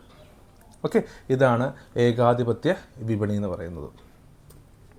Okay, നമുക്ക് ഇതിൻ്റെ പ്രധാനപ്പെട്ട ക്യാരക്ടേഴ്സൊക്കെ ഒന്ന് നമുക്ക് പരിശോധിക്കാം. ഓക്കെ, സിംഗിൾ പ്രൊഡ്യൂസർ ഒരു seller serving the entire market. ഒരു full മാർക്കറ്റിനെ control ചെയ്യുന്ന ആരാണ്? ഒരു സിംഗിൾ പ്രൊഡ്യൂസർ ഓർ സെല്ലർ. ഒരേ ഒരു പ്രൊഡ്യൂസറേ ഉള്ളൂ അല്ലെങ്കിൽ ഒരേ ഒരു സെല്ലറേ ഉള്ളൂ. അവരാണ് എന്ത് ചെയ്യുന്നത്? ഈ എൻറ്റയർ മാർക്കറ്റിനെ കൺട്രോൾ ചെയ്യുന്നത്. രണ്ടാമത്തെ പോയിന്റ് എന്ന് പറയുന്നത് പ്രൈസ് മേക്കിംഗ് എബിലിറ്റി. ഇവിടെ വേറെ കോമ്പറ്റീഷൻ ഇല്ല. ഇപ്പം നമ്മൾ ഇന്ത്യൻ റെയിൽവേ എടുത്തു കഴിഞ്ഞാൽ ഈ ഒരു സർവീസ് ചെയ്യുന്ന വേറൊരു കമ്പനി വേറൊരു കമ്പനി ഇല്ല. അതുകൊണ്ട് തന്നെ പ്രൈസ് മേക്കിങ്, ഇതിൻ്റെ ഈ സർവീസസിൻ്റെ എത്ര തുകയാവും, അതിൻ്റെ എക്സ്പെൻസസ് അല്ലെങ്കിൽ അതിൻ്റെ റേറ്റ് നിശ്ചയിക്കുന്ന ഗതാഗത നിരക്കുകളെല്ലാം നിശ്ചയിക്കുന്ന ആരാണ്? ഇന്ത്യൻ റെയിൽവേ ആണ്. So they have the price making ability because there is no competition. Competition ഇല്ലാത്തതുകൊണ്ട് തന്നെ അവർ വേറൊരു മാർക്കറ്റ് സിറ്റുവേഷനെ കുറിച്ച് നോക്കണ്ട, they can decide the price. So price making ability. അടുത്തത് possibility of persistent super normal profit. Okay, അതുപോലെ തന്നെ ഈ ഒരു കമ്പനി മാത്രമാണ് ഈ ഒരു മാർക്കറ്റിലുള്ളത് കൊണ്ട് തന്നെ ഒരു ലോങ് റണ്ണിൽ ഇത് എത്ര കാലം ഇങ്ങനെ പോകുന്നവരോ അത്രത്തോളം തന്നെ ലാഭം എന്ന് പറയുന്നത് സൂപ്പർ നോർമൽ ആയിരിക്കും. കാരണം വേറെ ആരും ഇതിനകത്ത് ഇടപെടുന്നില്ല, അതുകൊണ്ട് തന്നെ പ്രോഫിറ്റ് ഷെയർ ചെയ്ത് പോകുന്നില്ല. മൊത്തവും പ്രോഫിറ്റും ഈ കമ്പനിക്ക് തന്നെ കിട്ടുന്നു. അടുത്തത് regulatory oversight by the government to safeguard consumer interest. അതുപോലെ തന്നെ ഒരു ഗവൺമെൻറ്റിൻ്റേതായിട്ടുള്ള സർക്കാരിൻ്റെതായിട്ടുള്ള ഒരു എന്തുണ്ടാവും, ഒരു എന്താ പറയുക, റെഗുലേറ്ററി ഒരു മെക്കാനിസം ഉണ്ടാവും. ഓക്കെ, അതായത് ഇതിപ്പോൾ നിങ്ങൾ മനസ്സിലാക്കേണ്ട കാര്യം, റെയിൽവേ ആണിത് കൺട്രോൾ ചെയ്തുകൊണ്ട് പോകുന്നത് ബിക്കോസ് ഇന്ത്യൻ ഗവൺമെൻറ്റിൻ്റെ ആണ്. അപ്പോൾ അപ്പം ഇവിടെ പ്രൈസ് മേക്കിങ്ങും പ്രൈസ് ഡിസിഷനും പ്രൈസ് ഡിറ്റർമിനേഷനും എല്ലാം ചെയ്യുന്ന ഇന്ത്യൻ റെയിൽവേ ആണ്. പക്ഷേ അവിടെ കൺസ്യൂമേഴ്സിൻ്റെ താല്പര്യങ്ങൾ, കൺസ്യൂമേഴ്സിൻ്റെ പ്രൊട്ടക്ഷൻസ്, ഇതെല്ലാം സേഫ് ഗാർഡ് ചെയ്യുന്നതിനും ആർക്ക് റെസ്പോൺസിബിലിറ്റി ഉണ്ട്? ഗവൺമെൻറ്റിന് റെസ്പോൺസിബിലിറ്റി ഉണ്ട്. ഇപ്പോൾ RPF ആണെങ്കിൽ റെയിൽവേ പ്രൊട്ടക്ഷൻ ഫോഴ്സ് ആണെങ്കിൽ ശരി. ഇപ്പം അതുപോലെ തന്നെ ഈ ട്രെയിൻ യാത്രക്കാരുടെ സുരക്ഷ ഉറപ്പാക്കുന്നതിനുള്ള സൗകര്യങ്ങൾ അല്ലെങ്കിൽ യാത്രക്കാർക്കുള്ള സൗകര്യങ്ങൾ ഉറപ്പുവരുത്തുന്നതിന് ആരുണ്ടാവും? ഒരു റെഗുലേറ്ററി ഓവർസൈറ്റ്, ഗവൺമെൻറ്റിൻ്റേതായിട്ടുള്ളൊരു റെഗുലേറ്ററി ഓവർസൈറ്റ് ഉണ്ടായിരിക്കും. ക്ലിയർ ആവുന്നുണ്ടോ? അപ്പം ഇതാണ് മൊണോപോളിയുടെ കീ ക്യാരക്ടേഴ്സ് എന്ന് പറയുന്നത്. ഓക്കെ, അപ്പം നമുക്ക് എപ്പോഴും ഒരു എക്സാമ്പിൾ അറിഞ്ഞിരിക്കണം. നമ്മൾ ഏത് മാർക്കറ്റ് സ്ട്രക്ചർ പഠിച്ചാലും അതുമായിട്ട് ബന്ധപ്പെട്ട ഒരു എക്സാമ്പിൾ നമ്മൾ അറിഞ്ഞിരിക്കണം. അതുപോലെ തന്നെ അതിൻ്റെ കീ ഫീച്ചേഴ്സ് അറിഞ്ഞിരിക്കണം. ക്ലിയർ? നമുക്കടുത്ത് നോക്കാം. ഓക്കെ, അടുത്താണ് ഒളിഗോപോളി എന്ന് പറയും. ഒളിഗോപോളി. ഓക്കെ, നമുക്കിനി ഒളിഗോപോളിയെക്കുറിച്ച് വിശദമായിട്ട് നോക്കാം. Oligopoly is A market structure in which A limited number of large firms hold a dominant share of the market with a duopoly being its simple variant. എന്ന് വെച്ച് കഴിഞ്ഞാൽ ഈ ഒരു മാർക്കറ്റ് സ്ട്രക്ചറിൽ സെല്ലേഴ്സ് എന്ന് പറയുന്ന, അല്ലെന്നുണ്ടെങ്കിൽ നമുക്കിതിനകത്ത് വരുന്ന ഈ മാർക്കറ്റ് സ്ട്രക്ചറിനകത്ത് ഉൾപ്പെട്ടിട്ടുള്ള ഫേംസ് എല്ലാം ലാർജ് ഫേംസ് ആയിരിക്കും. അതായത് വലിയ ക്യാപിറ്റൽ ഇൻവെസ്റ്റ്മെൻ്റ് ഉള്ള വലിയ ഫേംസ് ആയിരിക്കും ഇതിനകത്ത് ഉള്ളത്. പക്ഷേ ഇതിൻ്റെ നമ്പേഴ്സ് എന്ന് പറയുന്നത് ലെസ് ആയിരിക്കും. ഓക്കെ, അതായത് വലിയൊരു മാർക്കറ്റായിരിക്കും, ഒരുപാട് ബയേഴ്സ് ഉണ്ടായിരിക്കും. അതുപോലെ തന്നെ സെല്ലേഴ്സ് എന്ന് പറയുന്നത് ലാർജ് ക്യാപിറ്റൽ ഇൻവെസ്റ്റ്മെൻ്റ് ഉള്ള വലിയ ബിഗ് കമ്പനീസ് ആയിരിക്കും. പക്ഷേ ഇതിൻ്റെ ബയേഴ്സിൻ്റെ എണ്ണം വളരെ കൂടുതലായിരിക്കും. വളരെ ലിമിറ്റഡ് നമ്പർ ഓഫ് സെല്ലേഴ്സേ ഉണ്ടാവുള്ളൂ. ഇപ്പോൾ ഉദാഹരണം നമ്മൾ എടുക്കുകയാണെന്നുണ്ടെങ്കിൽ ഓട്ടോമൊബൈൽ ഇൻഡസ്ട്രി, നമ്മുടെ ഓട്ടോമൊബൈൽ ഇൻഡസ്ട്രി നോക്കിക്കഴിഞ്ഞാൽ നിങ്ങൾക്ക് മനസ്സിലാക്കാൻ പറ്റും. നമുക്കൊരു ഏറ്റവും ഇന്ത്യയിൽ തന്നെ നമ്മൾ എടുത്തു കഴിഞ്ഞാൽ ചിലപ്പോൾ ഒരു 10 ഓട്ടോമൊബൈൽ കമ്പനീസേ ഉണ്ടാവുള്ളൂ. ഇപ്പം ഉദാഹരണത്തിന് ഇപ്പോൾ ടൊയോട്ട ആയിക്കോട്ടെ, അല്ലെന്നുണ്ടെങ്കിൽ മറ്റ് ടൊയോട്ടയോ ബെൻസോ അങ്ങനെ അതുപോലുള്ള ഒരു ഫോക്സ് വാഗൺ ഇതുപോലൊരു മേജർ കമ്പനീസ് എടുക്കുകയാണെന്നുണ്ടെങ്കിൽ വളരെ എണ്ണത്തിൽ വളരെ കുറവായിരിക്കും. പക്ഷേ ഈ കമ്പനീസിൻ്റെ എണ്ണം കുറവാണെങ്കിലും ആ കമ്പനീസിൻ്റെ സാധനങ്ങൾ വാങ്ങാനുള്ള പ്രൊഡക്റ്റും സർവീസസും അവൈൽ ചെയ്യുന്ന ബയേഴ്സിൻ്റെ എണ്ണം വളരെ കൂടുതലായിരിക്കും. ഇപ്പോൾ and duopoly being it simple variant. Duopoly എന്ന് പറയുന്ന ഒരു മാർക്കറ്റ് സ്ട്രക്ചർ എന്ന് പറയുന്നത് ഈ ഒളിഗോപോളി മാർക്കറ്റിൻ്റെ ഒരു ചെറിയൊരു വേരിയൻ്റ്. ഡിയോപോളി എന്ന് വെച്ച് കഴിഞ്ഞാൽ 2 കമ്പനീസ് മാത്രമേ ഉണ്ടാവുള്ളൂ ആ മാർക്കറ്റ് സ്ട്രക്ചറിനകത്ത്. ഇവിടെ ഒളിഗോപോളി എന്ന് വെച്ച് കഴിഞ്ഞാൽ വലിയ കമ്പനീസാണ്, പക്ഷേ അതിൻ്റെ എണ്ണം വളരെ കുറവായിരിക്കും, കമ്പാരിറ്റീവ്ലി എണ്ണം കുറവായിരിക്കും. Okay, and firms operating in such markets are highly interdependent as each firm closely monitors the actions of its rivals and adjusts its strategies in anticipation of the competitors' response to decision related to pricing, output, product innovation and advertising. എന്ന് വെച്ച് കഴിഞ്ഞാൽ ഇത്രേ ഉള്ളൂ. ഈ companies എല്ലാം ഇൻ്റർഡിപ്പെൻഡൻ്റ് ആണ്. ഇപ്പോൾ ഞാനിപ്പോൾ പറയുകയാണ്, ഇപ്പോൾ ടൊയോട്ട ഉണ്ട്, മാരുതി ഉണ്ട്. ഇപ്പോൾ നമുക്കൊരു ഒളിഗോപോളി മാർക്കറ്റ് സ്ട്രക്ചർ നോക്കിക്കഴിഞ്ഞാൽ ഉദാഹരണമായിട്ട് ഓട്ടോമൊബൈൽ എടുക്കുക. അപ്പോൾ അതിനകത്ത് ടൊയോട്ട ഒരു ഫേമാണ്, മാരുതി ഒരു ഫേമാണ്, ഓക്കെ, ഫോക്സ് വാഗൺ ഒരു ഫേമാണ്, ഇപ്പോൾ ബെൻസ് ഒരു ഫേമാണ്. അപ്പോൾ ഇത്രയും ഞാൻ മേജറായിട്ടുള്ള 4 കമ്പനീസ് എടുത്തു. ഓക്കെ, ഇത് ഒളിഗോപോളിയുടെ ഒരു എക്സാമ്പിളാണ്, ക്ലിയർ എക്സാമ്പിളാണ്. ഇവിടെ നോക്കിക്കഴിഞ്ഞാൽ ടൊയോട്ട എന്ന് പറയുന്നത് ഒരു ബിഗ് ഫേമാണ്, വലിയ ക്യാപിറ്റൽ ഇൻവെസ്റ്റ്മെൻ്റ് ഉള്ള വലിയൊരു ഫേമാണ്. അതുപോലെ തന്നെ എല്ലാ കമ്പനീസും ബിഗ് ഫേമാണ്. പക്ഷേ ഇപ്പം 4 കമ്പനീസേ ഉള്ളെങ്കിൽ തന്നെയും ഇതിൻ്റെ ബയേഴ്സ് അല്ലെങ്കിൽ ഇവരുടെ കസ്റ്റമേഴ്സിൻ്റെ ബേസ് എന്ന് വെച്ചാൽ വളരെ വലുതാണ്, മാർക്കറ്റ് വളരെ വലുതാണ്. ക്ലിയർ. ഇനി ഇതെല്ലാം ഇൻ്റർഡിപ്പെൻഡൻ്റ് ആണ്. എങ്ങനെയാണ് ഇവർ ഇൻ്റർഡിപ്പെൻഡൻ്റ് ആണെന്ന് ചോദിച്ചു കഴിഞ്ഞാൽ ഈ ഓരോ കമ്പനീസും പരസ്പരം അങ്ങോട്ടും ഇങ്ങോട്ടും അനലൈസ് ചെയ്യും, ഇവരെ ക്ലോസ് വാച്ച് ചെയ്യും. അതായത് ഇപ്പോൾ ടൊയോട്ട നോക്കുമ്പോൾ മാരുതി എന്ത് പ്രൈസിങ് സ്ട്രാറ്റജിയാണ് ഉപയോഗിക്കുന്നത്, മാരുതി എത്രത്തോളം ഔട്ട്പുട്ട് റിലീസ് ചെയ്യുന്നുണ്ട് ഒരു വർഷം, ഇതിനകത്ത് പ്രൊഡക്റ്റിനകത്ത് ഇവർ എന്തൊക്കെ മാറ്റങ്ങൾ കൊണ്ടുവരുന്നുണ്ട് ഓരോ വർഷം കഴിയുന്തോറും. അങ്ങനെയാണ് ഇവർ ഇൻ്റർഡിപ്പെൻഡൻ്റ് ആണെന്ന് പറയുന്നത്. അപ്പോൾ പരസ്പരം ഡിപ്പെൻഡൻ്റ് ആണ്. ഏതൊക്കെ കാര്യങ്ങളിനകത്താണ് ഇവർ അവരുടെ റൈവൽസിൻ്റെ എന്താ പറയുക സ്ട്രാറ്റജീസ് നോക്കും, പ്രൈസിങ് സ്ട്രാറ്റജി നോക്കും, ഔട്ട്പുട്ട് എത്രത്തോളം വരുന്നുണ്ട്, ഇങ്ങനെയുള്ള അഡ്വർടൈസ്മെൻറ്റ് എങ്ങനെയാണ് പോകുന്നത്, ഇങ്ങനെ ഇവർ പരസ്പരം ക്ലോസ് വാച്ച് ചെയ്യുന്ന തരത്തിൽ ഇൻ്റർഡിപ്പെൻഡൻ്റ് ആണ്. Okay, oligopolistic markets are commonly characterized by product differentiation, high entry barriers and significant price setting power. ഇവിടുത്തെ പ്രത്യേകത എന്ന് വെച്ച് കഴിഞ്ഞാൽ ഇതിൻ്റെ ഒരു മെയിൻ കോമൺ ആയിട്ട് വരുന്നൊരു ക്യാരക്ടറിസ്റ്റിക്സ്, അതായത് ഒളിഗോപോളി മാർക്കറ്റ് സ്ട്രക്ചറിൻ്റെ ഒരു ക്യാരക്ടറിസ്റ്റിക്സ് എന്ന് വെച്ച് കഴിഞ്ഞാൽ ഇവരെന്ന് വെച്ച് കഴിഞ്ഞാൽ ക്യാരക്ടറൈസ്ഡ് ബൈ പ്രൊഡക്റ്റ് ഡിഫറൻസിയേഷൻ. അതായത് ഇവർ കൊണ്ടുവരുന്ന ഓരോ പ്രൊഡക്റ്റും എന്താണ്, ഡിഫറൻഷിയേറ്റഡ് ആണ്. വ്യത്യസ്തമായിട്ടുള്ള പല പ്രൊഡക്റ്റുകളാണ് ഇവർ മാർക്കറ്റിലേക്ക് എത്തിക്കുന്നത്. അതുപോലെ തന്നെ ഹൈ എൻട്രി ബാരിയർ, ഇതൊരു ഇമ്പോർട്ടൻ്റ് പോയിൻ്റാണ്. ഓക്കെ, ഹൈ എൻട്രി ബാരിയർ എന്ന് വെച്ച് കഴിഞ്ഞാൽ ഇപ്പം ഒരു ഒളിഗോപോളി മാർക്കറ്റിലേക്ക് ഒരു പുതിയൊരു ഫേമിന് എൻട്രി കിട്ടുക എന്ന് പറയുന്നത് വളരെ പ്രയാസമുള്ള കാര്യമാണ്. കാരണം ഇപ്പം നിങ്ങൾ തന്നെ ആലോചിച്ചു, ഇപ്പോൾ നമ്മളൊരു പെർഫെക്റ്റ് കോമ്പറ്റീറ്റീവ് മാർക്കറ്റ് നമ്മൾ പറഞ്ഞ ഒരു ഫിഷ് മാർക്കറ്റ്, അതിൻ്റെ എക്സാമ്പിളായിട്ട് പറഞ്ഞു. ആർക്ക് എപ്പോൾ വേണമെങ്കിലും ഫിഷ് മാർക്കറ്റിലേക്ക് എൻ്റർ ചെയ്യാം, ആർക്ക് വേണമെങ്കിലും പുതിയതായിട്ടൊരു മീൻ കച്ചവടം സ്റ്റാർട്ട് ചെയ്യാൻ പറ്റും. പക്ഷേ അതുപോലാണ് ഒരു ഓട്ടോമൊബൈൽ ഇൻഡസ്ട്രി എന്ന് പറയുന്നത്. It is very difficult, high entry barrier, അതായത് പെട്ടെന്ന് ഇതിലേക്ക് കയറാനുള്ള ഭയങ്കരമായ ബാരിയേഴ്സ് ഉണ്ട്. അതെന്തൊക്കെയാണെന്ന് ഞാൻ പിന്നീട് പറയാം.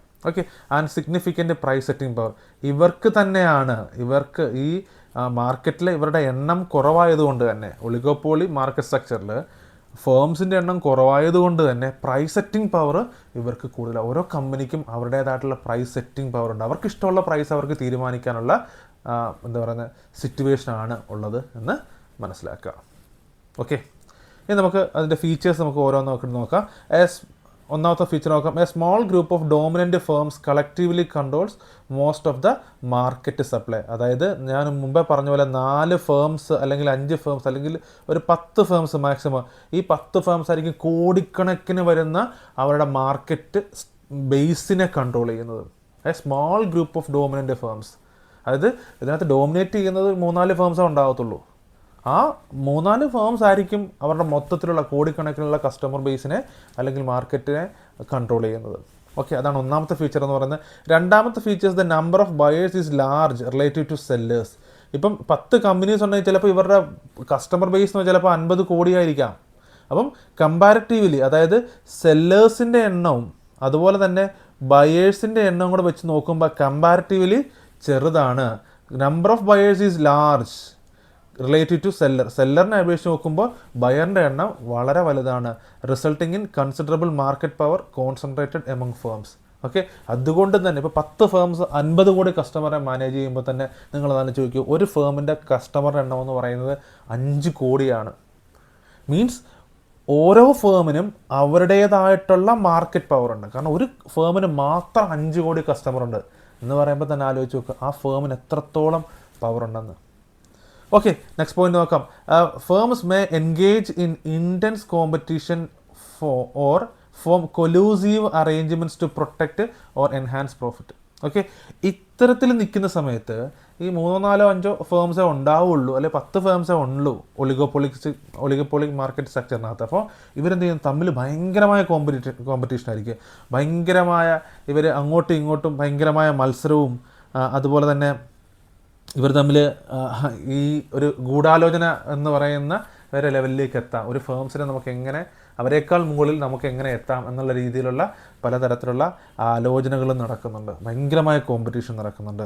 കാരണം ഇതിനു വേണ്ടിയിട്ടാണ് എൻഹാൻസ് പ്രോഫിറ്റ് എൻഹാൻസ് ചെയ്യുക എന്നുള്ളതാണ് ലക്ഷ്യം.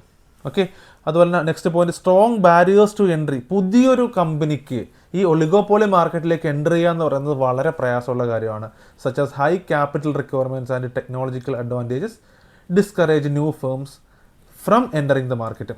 പ്രശ്നം എന്ന് വെച്ച് കഴിഞ്ഞാൽ ഇപ്പം മാരുതി പോലെ അല്ലെന്നുണ്ടെങ്കിൽ ഫോക്സ് വാഗൺ പോലെ ബെൻസ് പോലെയൊക്കെ വലിയ പ്ലെയേഴ്സ് നിൽക്കുന്ന ഒരു മാർക്കറ്റിലേക്ക് പുതിയൊരു കമ്പനിക്ക് എൻ്റർ ചെയ്യാന്ന് വെച്ചാൽ പ്രയാസമാണ്. കാരണം എന്ന് വെച്ച് കഴിഞ്ഞാൽ അത്രയും വലിയ ക്യാപിറ്റൽ ഇൻവെസ്റ്റ്മെൻറ്റ് ആവശ്യമാണ്, അത്രയും വലിയ ടെക്നോളജിക്കൽ അഡ്വാൻസ്മെൻറ്റ്സ് ആവശ്യമാണ്. അതുകൊണ്ട് തന്നെ പുതിയൊരു കമ്പനി ഈ ഒളിഗോപോളി മാർക്കറ്റിലേക്ക് എൻ്റർ ചെയ്യുന്നത് വളരെ പ്രയാസമായിട്ടുള്ള കാര്യമാണ്. ഓക്കെ, നെക്സ്റ്റ് പോയിന്റ് നമുക്ക് നോക്കാം. Consumers generally behave as a price takers as prices are largely shaped by the strategic decisions of a few leading firms. ഇവിടെ കൺസ്യൂമർ എന്ന് പറയുന്നത് generally behave as price taker. ഇവിടെ consumer എന്ന് പറയുന്നത് price ടേക്കറാണ് എന്ന് വെച്ച് കഴിഞ്ഞാൽ ഇവിടെ നിങ്ങൾ ആലോചിച്ച് നോക്കുക, ഒരു ഓട്ടോമൊബൈൽ ഇൻഡസ്ട്രിയിൽ അവരുടെ പ്രൈസ് ഡിസിഷൻസ് എടുക്കുന്നത് ആരെന്ന് ചോദിച്ചു കഴിഞ്ഞാൽ ആ ഫേംസ് ആണ്. അവരാണ് സ്ട്രാറ്റജി അനുസരിച്ച് പ്രൈസ് തീരുമാനിക്കുന്നത്. കസ്റ്റമർ, നമ്മളെപ്പോലുള്ള കസ്റ്റമർ എന്ന് പറയുന്നത് they are accepting their price. അവർ കൊടുക്കുന്ന വില നമ്മൾ അക്സെപ്റ്റ് ചെയ്യുകയാണ് ചെയ്യുന്നത്. ഇവിടെ കസ്റ്റമർക്ക് ഡിമാൻഡ് നോക്കിയിട്ട് ഒരിക്കലും പ്രൈസ് സെറ്റ് ചെയ്യാറില്ല ഒളിഗോപോളിസിംഗ് മാർക്കറ്റിൽ. ഒരിക്കലും കസ്റ്റമറുടെ സാറ്റിസ്ഫാക്ഷൻ ലെവൽ നോക്കിയിട്ടല്ല ഒരു കാർ കമ്പനിക്കാരനും ആ കാറിൻ്റെ വില തീരുമാനിക്കുന്നത്. Okay, so here in oligopoly market customer is the price taker. Okay, ഇവിടെ കസ്റ്റമറാണ് അല്ലെങ്കിൽ കൺസ്യൂമറാണ് എന്തായിട്ട് ബിഹേവ് ചെയ്യുന്നത്, പ്രൈസ് ടേക്കറായിട്ട് ബിഹേവ് ചെയ്യുന്നത്. ഇതാണ് ഒളിഗോപോളി മാർക്കറ്റ് എന്ന് പറയുന്നത്. ഓക്കെ, അപ്പോൾ നമ്മൾ ഓരോ മാർക്കറ്റ് സ്ട്രക്ചർ പഠിക്കും, അതിൻ്റെ ഒരു എക്സാമ്പിൾ പഠിക്കുക, ആ എക്സാമ്പിളുമായിട്ട് നമ്മൾ നമ്മുടെ പോയിൻറ്റ്സ് റിലേറ്റ് ചെയ്ത് മനസ്സിലാക്കുക. അത്രേ ഉള്ളൂ, സിമ്പിൾ കാര്യം. ഓക്കെ, നമുക്കിനി ലാസ്റ്റ് അവസാനത്തെ മാർക്കറ്റ് സ്ട്രക്ചർ നോക്കാം. അതാണ് മോണോപോളിസ്റ്റിക് കോമ്പറ്റീഷൻ എന്ന് പറയും. Okay, monopolistic competition. ഓക്കെ, നമുക്കിതിൻ്റെ ഡീറ്റെയിൽസ് നോക്കാം.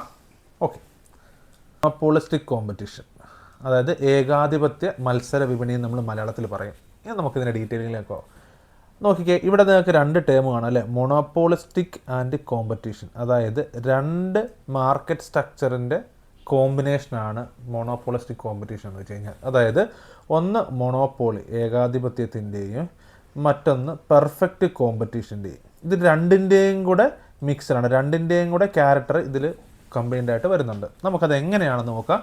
Monopolistic competition is a market structure where large number of firms sell closely related but differentiated product. അതായത് ഇവിടെ മൊണോപോളിസ്റ്റിക് എന്ന് പറയുമ്പോൾ നമുക്കറിയാം ഏകാധിപത്യ സ്വഭാവമുണ്ട്. അല്ലെങ്കിൽ ഇവിടെ മോണോപോളിസ്റ്റിക് അല്ലെങ്കിൽ മൊണോപോളി എന്ന് പറയുന്നതിൻ്റെ പ്രത്യേകത എന്താണ്? ഡിഫറൻഷ്യേറ്റഡ് ആയിട്ടുള്ള പ്രൊഡക്റ്റുകൾ വിൽക്കപ്പെടുന്നു എന്നുള്ളതാണ് അതിൻ്റെ പ്രത്യേകത. കോമ്പറ്റീഷൻ്റെ പ്രത്യേകത എന്താണ്? അത് പെർഫെക്റ്റ് കോമ്പറ്റീഷൻ എന്ന് പറഞ്ഞാൽ നമ്മൾ ആദ്യം പഠിച്ചായിരുന്നല്ലോ. അവിടെ എന്താണ് പ്രത്യേകത എന്ന് വെച്ച് കഴിഞ്ഞാൽ ലാർജ് നമ്പർ ഓഫ് ഫേംസ് ഉണ്ട് അല്ലേ, large number of firms. Okay, ഇവിടെ എന്താണ്? Differentiated product. അതായത് മൊണോപ്പൊളിയുടെ പ്രത്യേകത എന്തായിരുന്നു? ഡിഫറൻഷിയേറ്റഡ് പ്രൊഡക്റ്റ് അല്ലേ. പെർഫെക്റ്റ് കോമ്പറ്റീഷൻ്റെ പ്രത്യേകത എന്തായിരുന്നു? Large number of firms. അപ്പോൾ ഇത് രണ്ടും കൂടെ മിക്സ് ചെയ്തിട്ടുള്ളതാണ് മൊണോപോളിസ്റ്റിക് കോമ്പറ്റീഷൻ എന്ന് പറയുന്നത്. അതായത് മൊണോപോളിസ്റ്റിക് കോമ്പറ്റീഷനകത്ത് ഒരുപാട് ഫേംസ് ഉണ്ട്. അതുപോലെ ഈ ഒരുപാട് firms, large number of firms എന്താണ് സെല്ല് ചെയ്യുന്നത്? Differentiated product. ക്ലോസ്ലി നമ്മൾ നോക്കുമ്പോൾ സിമിലർ ആണെന്ന് തോന്നും, പക്ഷേ അത് ഡിഫറൻഷിയേറ്റഡ് ആണ്, വ്യത്യസ്തമായ പ്രൊഡക്റ്റുകളാണ്. നമുക്കത് എക്സാമ്പിൾ വെച്ച് പറയാം. Okay, that means it combines the features of perfect competition, that is many firms. Perfect കോമ്പറ്റീഷൻ്റെ പ്രത്യേകതയായ മെനി ഫേംസ് ഉണ്ട്, free entry and exit, and also monopoly, product differentiation and limited price control. അപ്പോൾ ഇതാണ് ഈ രണ്ടിൻ്റെയും കൂടെ ഫീച്ചർ മിക്സ് ചെയ്തിട്ടെടുക്കുന്നതാണ് monopolist competition എന്ന് പറയുന്നത്. ക്ലിയർ? ഇനി നമുക്ക് ഡിഫറൻഷിയേറ്റഡ് പ്രൊഡക്റ്റ് എന്ന് നമ്മൾ പറയുന്നല്ലോ. എന്താണ് ഈ പ്രൊഡക്റ്റ് ഡിഫറൻസിയേഷൻ എന്ന് പറഞ്ഞാൽ എന്താണ് ഉദ്ദേശിക്കുന്നത് നോക്കാം. Product differentiation refers to the practice of making product appear distinct through branding, that is different toothpaste brand.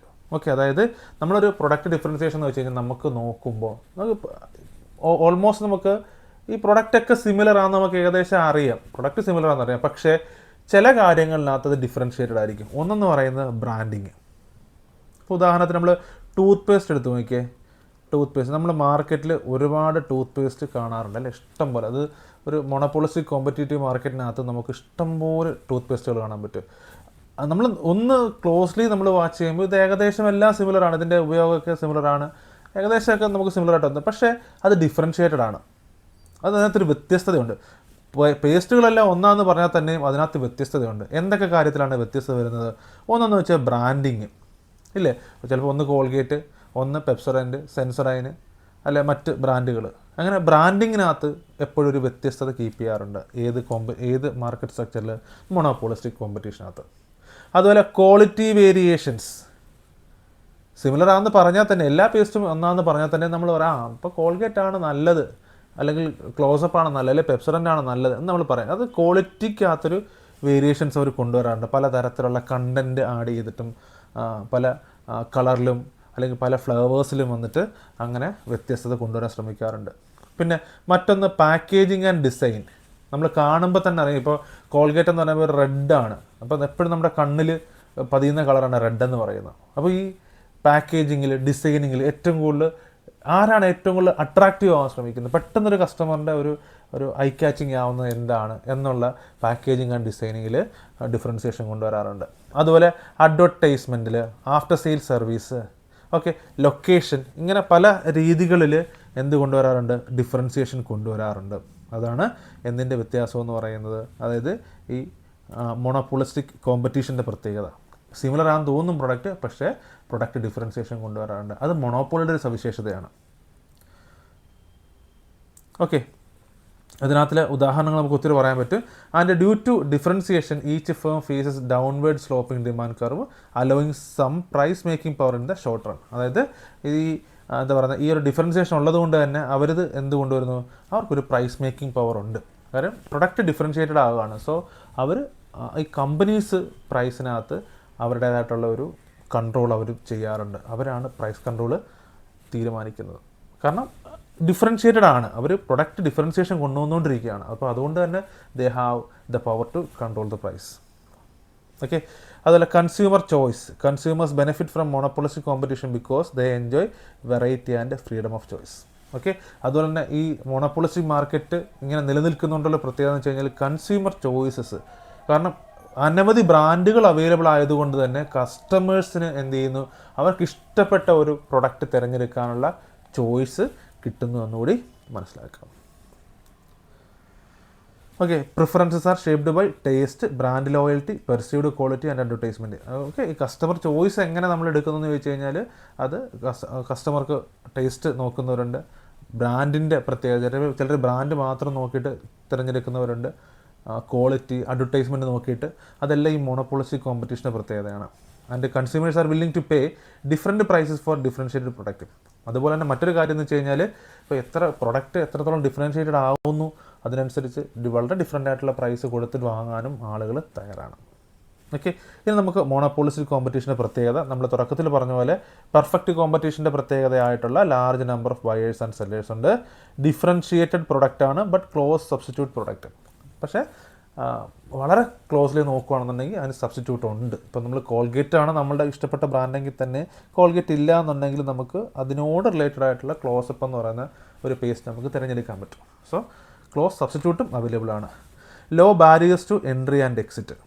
നമ്മൾ പെർഫെക്റ്റ് കോമ്പറ്റീഷൻ്റെ പ്രത്യേകതയായിരുന്നു ഈസി ആയിട്ട് ആർക്കും എൻ്റർ ചെയ്യാം. പുതിയൊരു കമ്പനിക്ക് ഈസി ആയിട്ട് കയറാം.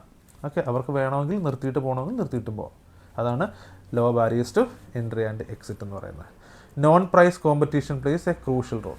ഓക്കെ, അതുപോലെ തന്നെ നോൺ പ്രൈസ് കോമ്പറ്റീഷൻ എന്ന് വെച്ച് കഴിഞ്ഞാൽ നമുക്ക് ബ്രാൻഡിങ്ങിന്, അഡ്വർടൈസ്മെൻറ്റ്, ഇതിനകത്ത് വരുന്ന കോമ്പറ്റീഷനാണ് നമ്മൾ നോൺ പ്രൈസ് കോമ്പറ്റീഷൻ എന്ന് പറയുന്നത്. ഇപ്പോൾ ഉദാഹരണത്തിന് ഒരു കമ്പനി 50 രൂപയുടെ പ്രൊഡക്റ്റ് വിൽക്കുന്നുണ്ടെങ്കിൽ നമ്മൾ കോമ്പീറ്റ് ചെയ്തുകൊണ്ട് 45 രൂപയ്ക്ക് വിറ്റ് കഴിഞ്ഞാൽ ഇത് പ്രൈസ് കോമ്പറ്റീഷൻ എന്ന് പറയും. ഓക്കെ, അതേസമയം ഒരു കമ്പനി ഒരു അഡ്വർടൈസ്മെൻറ്റ് ചെയ്തു, അതിനേക്കാൾ കോമ്പീറ്റ് ചെയ്തുകൊണ്ട് അതിനേക്കാൾ ബെറ്റർ ഒരു പ്രൈസ് നമ്മൾ അല്ലെങ്കിൽ ബെറ്റർ ഒരു അഡ്വർടൈസ്മെൻറ്റ് ഉണ്ടാക്കുന്നതാണ് നോൺ പ്രൈസ് കോമ്പറ്റീഷൻ എന്ന് പറയുന്നത്. അപ്പോൾ ഇവിടെ നോൺ പ്രൈസ് കോമ്പറ്റീഷൻ വളരെ പ്രധാനമാണ്. കാര്യം ബ്രാൻഡിങ്ങിന് പുതിയ ബ്രാൻഡ് കൊണ്ടുവരുന്നു, പാക്കേജ് ഡിസൈൻ കൊണ്ടുവരുമ്പോൾ നമ്മൾ എന്ത് ചെയ്യുന്നു, അതിനനുസരിച്ചുള്ള അഡ്വർടൈസ്മെൻറ്റ്സും ബ്രാൻഡിങ്ങും ഒക്കെ കൊണ്ടുവരണം. Normal profit in the long run due to entry of new firms. നമുക്ക് തുടക്കത്തിൽ അത്യാവശ്യം നല്ല പ്രോഫിറ്റ് ഉണ്ടെങ്കിൽ ലോങ് റൺ വരുമ്പോഴത്തേക്ക് നോർമൽ പ്രോഫിറ്റ് ഉണ്ടാവുള്ളൂ. കാരണം അടിക്കടി പുതിയ കമ്പനീസ് വന്നുകൊണ്ടിരിക്കാം. ഇപ്പോൾ ഉദാഹരണത്തിന് ടൂത്ത് പേസ്റ്റ് മാർക്കറ്റ് എടുക്കുകയാണെന്നുണ്ടെങ്കിൽ അവിടെ കോൾഗേറ്റ് ആണ് വലിയ സക്സസ് ആയിട്ട് നിൽക്കുന്ന സമയത്ത് മറ്റ് കമ്പനീസ് വരും. അപ്പോൾ കോൾഗേറ്റിൻ്റെ കുറച്ച് ഷെയറും അടുത്ത കമ്പനി കൊണ്ടു, വീണ്ടും അടുത്ത കമ്പനി വരുമ്പോൾ വീണ്ടും അടുത്ത ഷെയർ പോയിക്കൊണ്ടിരിക്കും. ദാറ്റ് മീൻസ് ലോങ് റണ്ണിൽ ഒരു കുറേ നാളത്തെ നോക്കുമ്പോൾ ഈ കമ്പനീസിനെല്ലാം ഒരു നോർമൽ പ്രോഫിറ്റ് മാത്രമേ ലഭ്യമാകുന്നുള്ളൂ എന്ന് മനസ്സിലാക്കുക. ഓക്കെ, ഇതാണ് മോണോപോളിസ്റ്റിക് കോമ്പറ്റീഷൻ്റെ എക്സാമ്പിൾ എന്ന് പറയുന്നത്. ഇപ്പോൾ ഉദാഹരണം ബേക്കറി പ്രൊഡക്റ്റ് എന്ന് പറയുന്നൊരു കാറ്റഗറി എടുത്തു കഴിഞ്ഞാൽ അവിടെ ബ്രെഡ്, കുക്കീസ്, പേസ്ട്രി എന്നൊക്കെ പറയുന്ന ഡിഫറൻഷിയേറ്റഡ് ആയിട്ടുള്ള പ്രൊഡക്റ്റുകൾ വന്നുകൊണ്ടിരിക്കുന്നു. അതുപോലെ ഹെയർ ഡ്രസ്സിങ് ഇൻഡസ്ട്രി എടുക്കുകയാണെന്നുണ്ടെങ്കിൽ ഹെയർ കളർ ആയിക്കോട്ടെ, different types of hair cuts ആയിക്കോട്ടെ, ഫേഷ്യൽ ട്രീറ്റ്മെൻറ്റ്സ് ആയിക്കോട്ടെ, ഇതെല്ലാം വീണ്ടും വരുന്ന പ്രൊഡക്റ്റ് ഡിഫറൻസിയേഷൻസ് ആണ്. അതിൽ റെസ്റ്റോറൻറ്റ് ബിസിനസ് എടുത്തു കഴിഞ്ഞാൽ ബർഗർ, പിസ്സ, സമോസ, നാളെ വീണ്ടും അടുത്ത പ്രൊഡക്റ്റ് വരാം. സോ പ്രൊഡക്റ്റ് ഡിഫറൻസിയേഷൻ ഇങ്ങനെ വന്നുകൊണ്ടേയിരിക്കുന്നു. സോ ഇത്രയാണ് നമ്മുടെ പ്രധാനപ്പെട്ട മാർക്കറ്റ് സ്ട്രക്ചേഴ്സ് എന്ന് പറയുന്നത്. ഓക്കെ, അപ്പോൾ നമ്മൾ ഇന്നത്തെ ക്ലാസ്സിൽ പഠിച്ചതെന്ന് വെച്ച് കഴിഞ്ഞാൽ മാർക്കറ്റ് സ്ട്രക്ചറിനെ കുറിച്ചാണ് പഠിച്ചത്. നമ്മൾ അതിന് മുമ്പായിട്ട് മാർക്കറ്റിനെ കുറിച്ച് പഠിച്ചു, മാർക്കറ്റ് സ്ട്രക്ചർ എന്താണെന്ന് മനസ്സിലാക്കി, ടൈപ്പ് ഓഫ് മാർക്കറ്റ് സ്ട്രക്ചറും നമ്മൾ പറഞ്ഞു. വിത്ത് എക്സാമ്പിളാണ്. ഇന്ന് ഈ വീഡിയോയ്ക്ക് കുറച്ച് ലെങ്ത് കൂടുതലാണ്. കാരണം എന്ന് വെച്ചാൽ നമ്മൾ ഈ ഒരു ടോപ്പിക്ക് ഒരു കൂടുതൽ റേറ്റബിൾ എക്സാമ്പിൾസ് നമ്മൾ ഉൾപ്പെടുത്തിക്കൊണ്ട് വളരെ വിശദമായിട്ടാണ് നമ്മൾ പറഞ്ഞു പോയത്. അതുകൊണ്ട് തന്നെ വീഡിയോയ്ക്ക് കുറച്ച് ലെങ്ത് ഉണ്ട്. എന്നിരുന്നാലും നിങ്ങൾ മുഴുവൻ കാണാൻ ശ്രമിക്കുക. കണ്ടിട്ട് നിങ്ങൾക്ക് ബെനിഫിറ്റ് ആവുന്നുണ്ടെങ്കിൽ നിങ്ങൾ നിങ്ങളുടെ സുഹൃത്തുക്കളിലേക്ക് എത്തിക്കുക. നമ്മളെന്ന് സപ്പോർട്ട് ചെയ്യുക. ഓക്കെ, നിങ്ങളുടെ അഭിപ്രായങ്ങൾ അത് പോസിറ്റീവ് ആയിക്കോട്ടെ നെഗറ്റീവ് ആയിക്കോട്ടെ നമ്മളോട് പറയുക, കമൻ്റായിട്ട് രേഖപ്പെടുത്തുക. അപ്പം എല്ലാവർക്കും നന്ദി, നമസ്കാരം. നന്നായിട്ട് പഠിക്കാം. നല്ലൊരു ഭാവി ആശംസിക്കുന്നു. Thank you so much.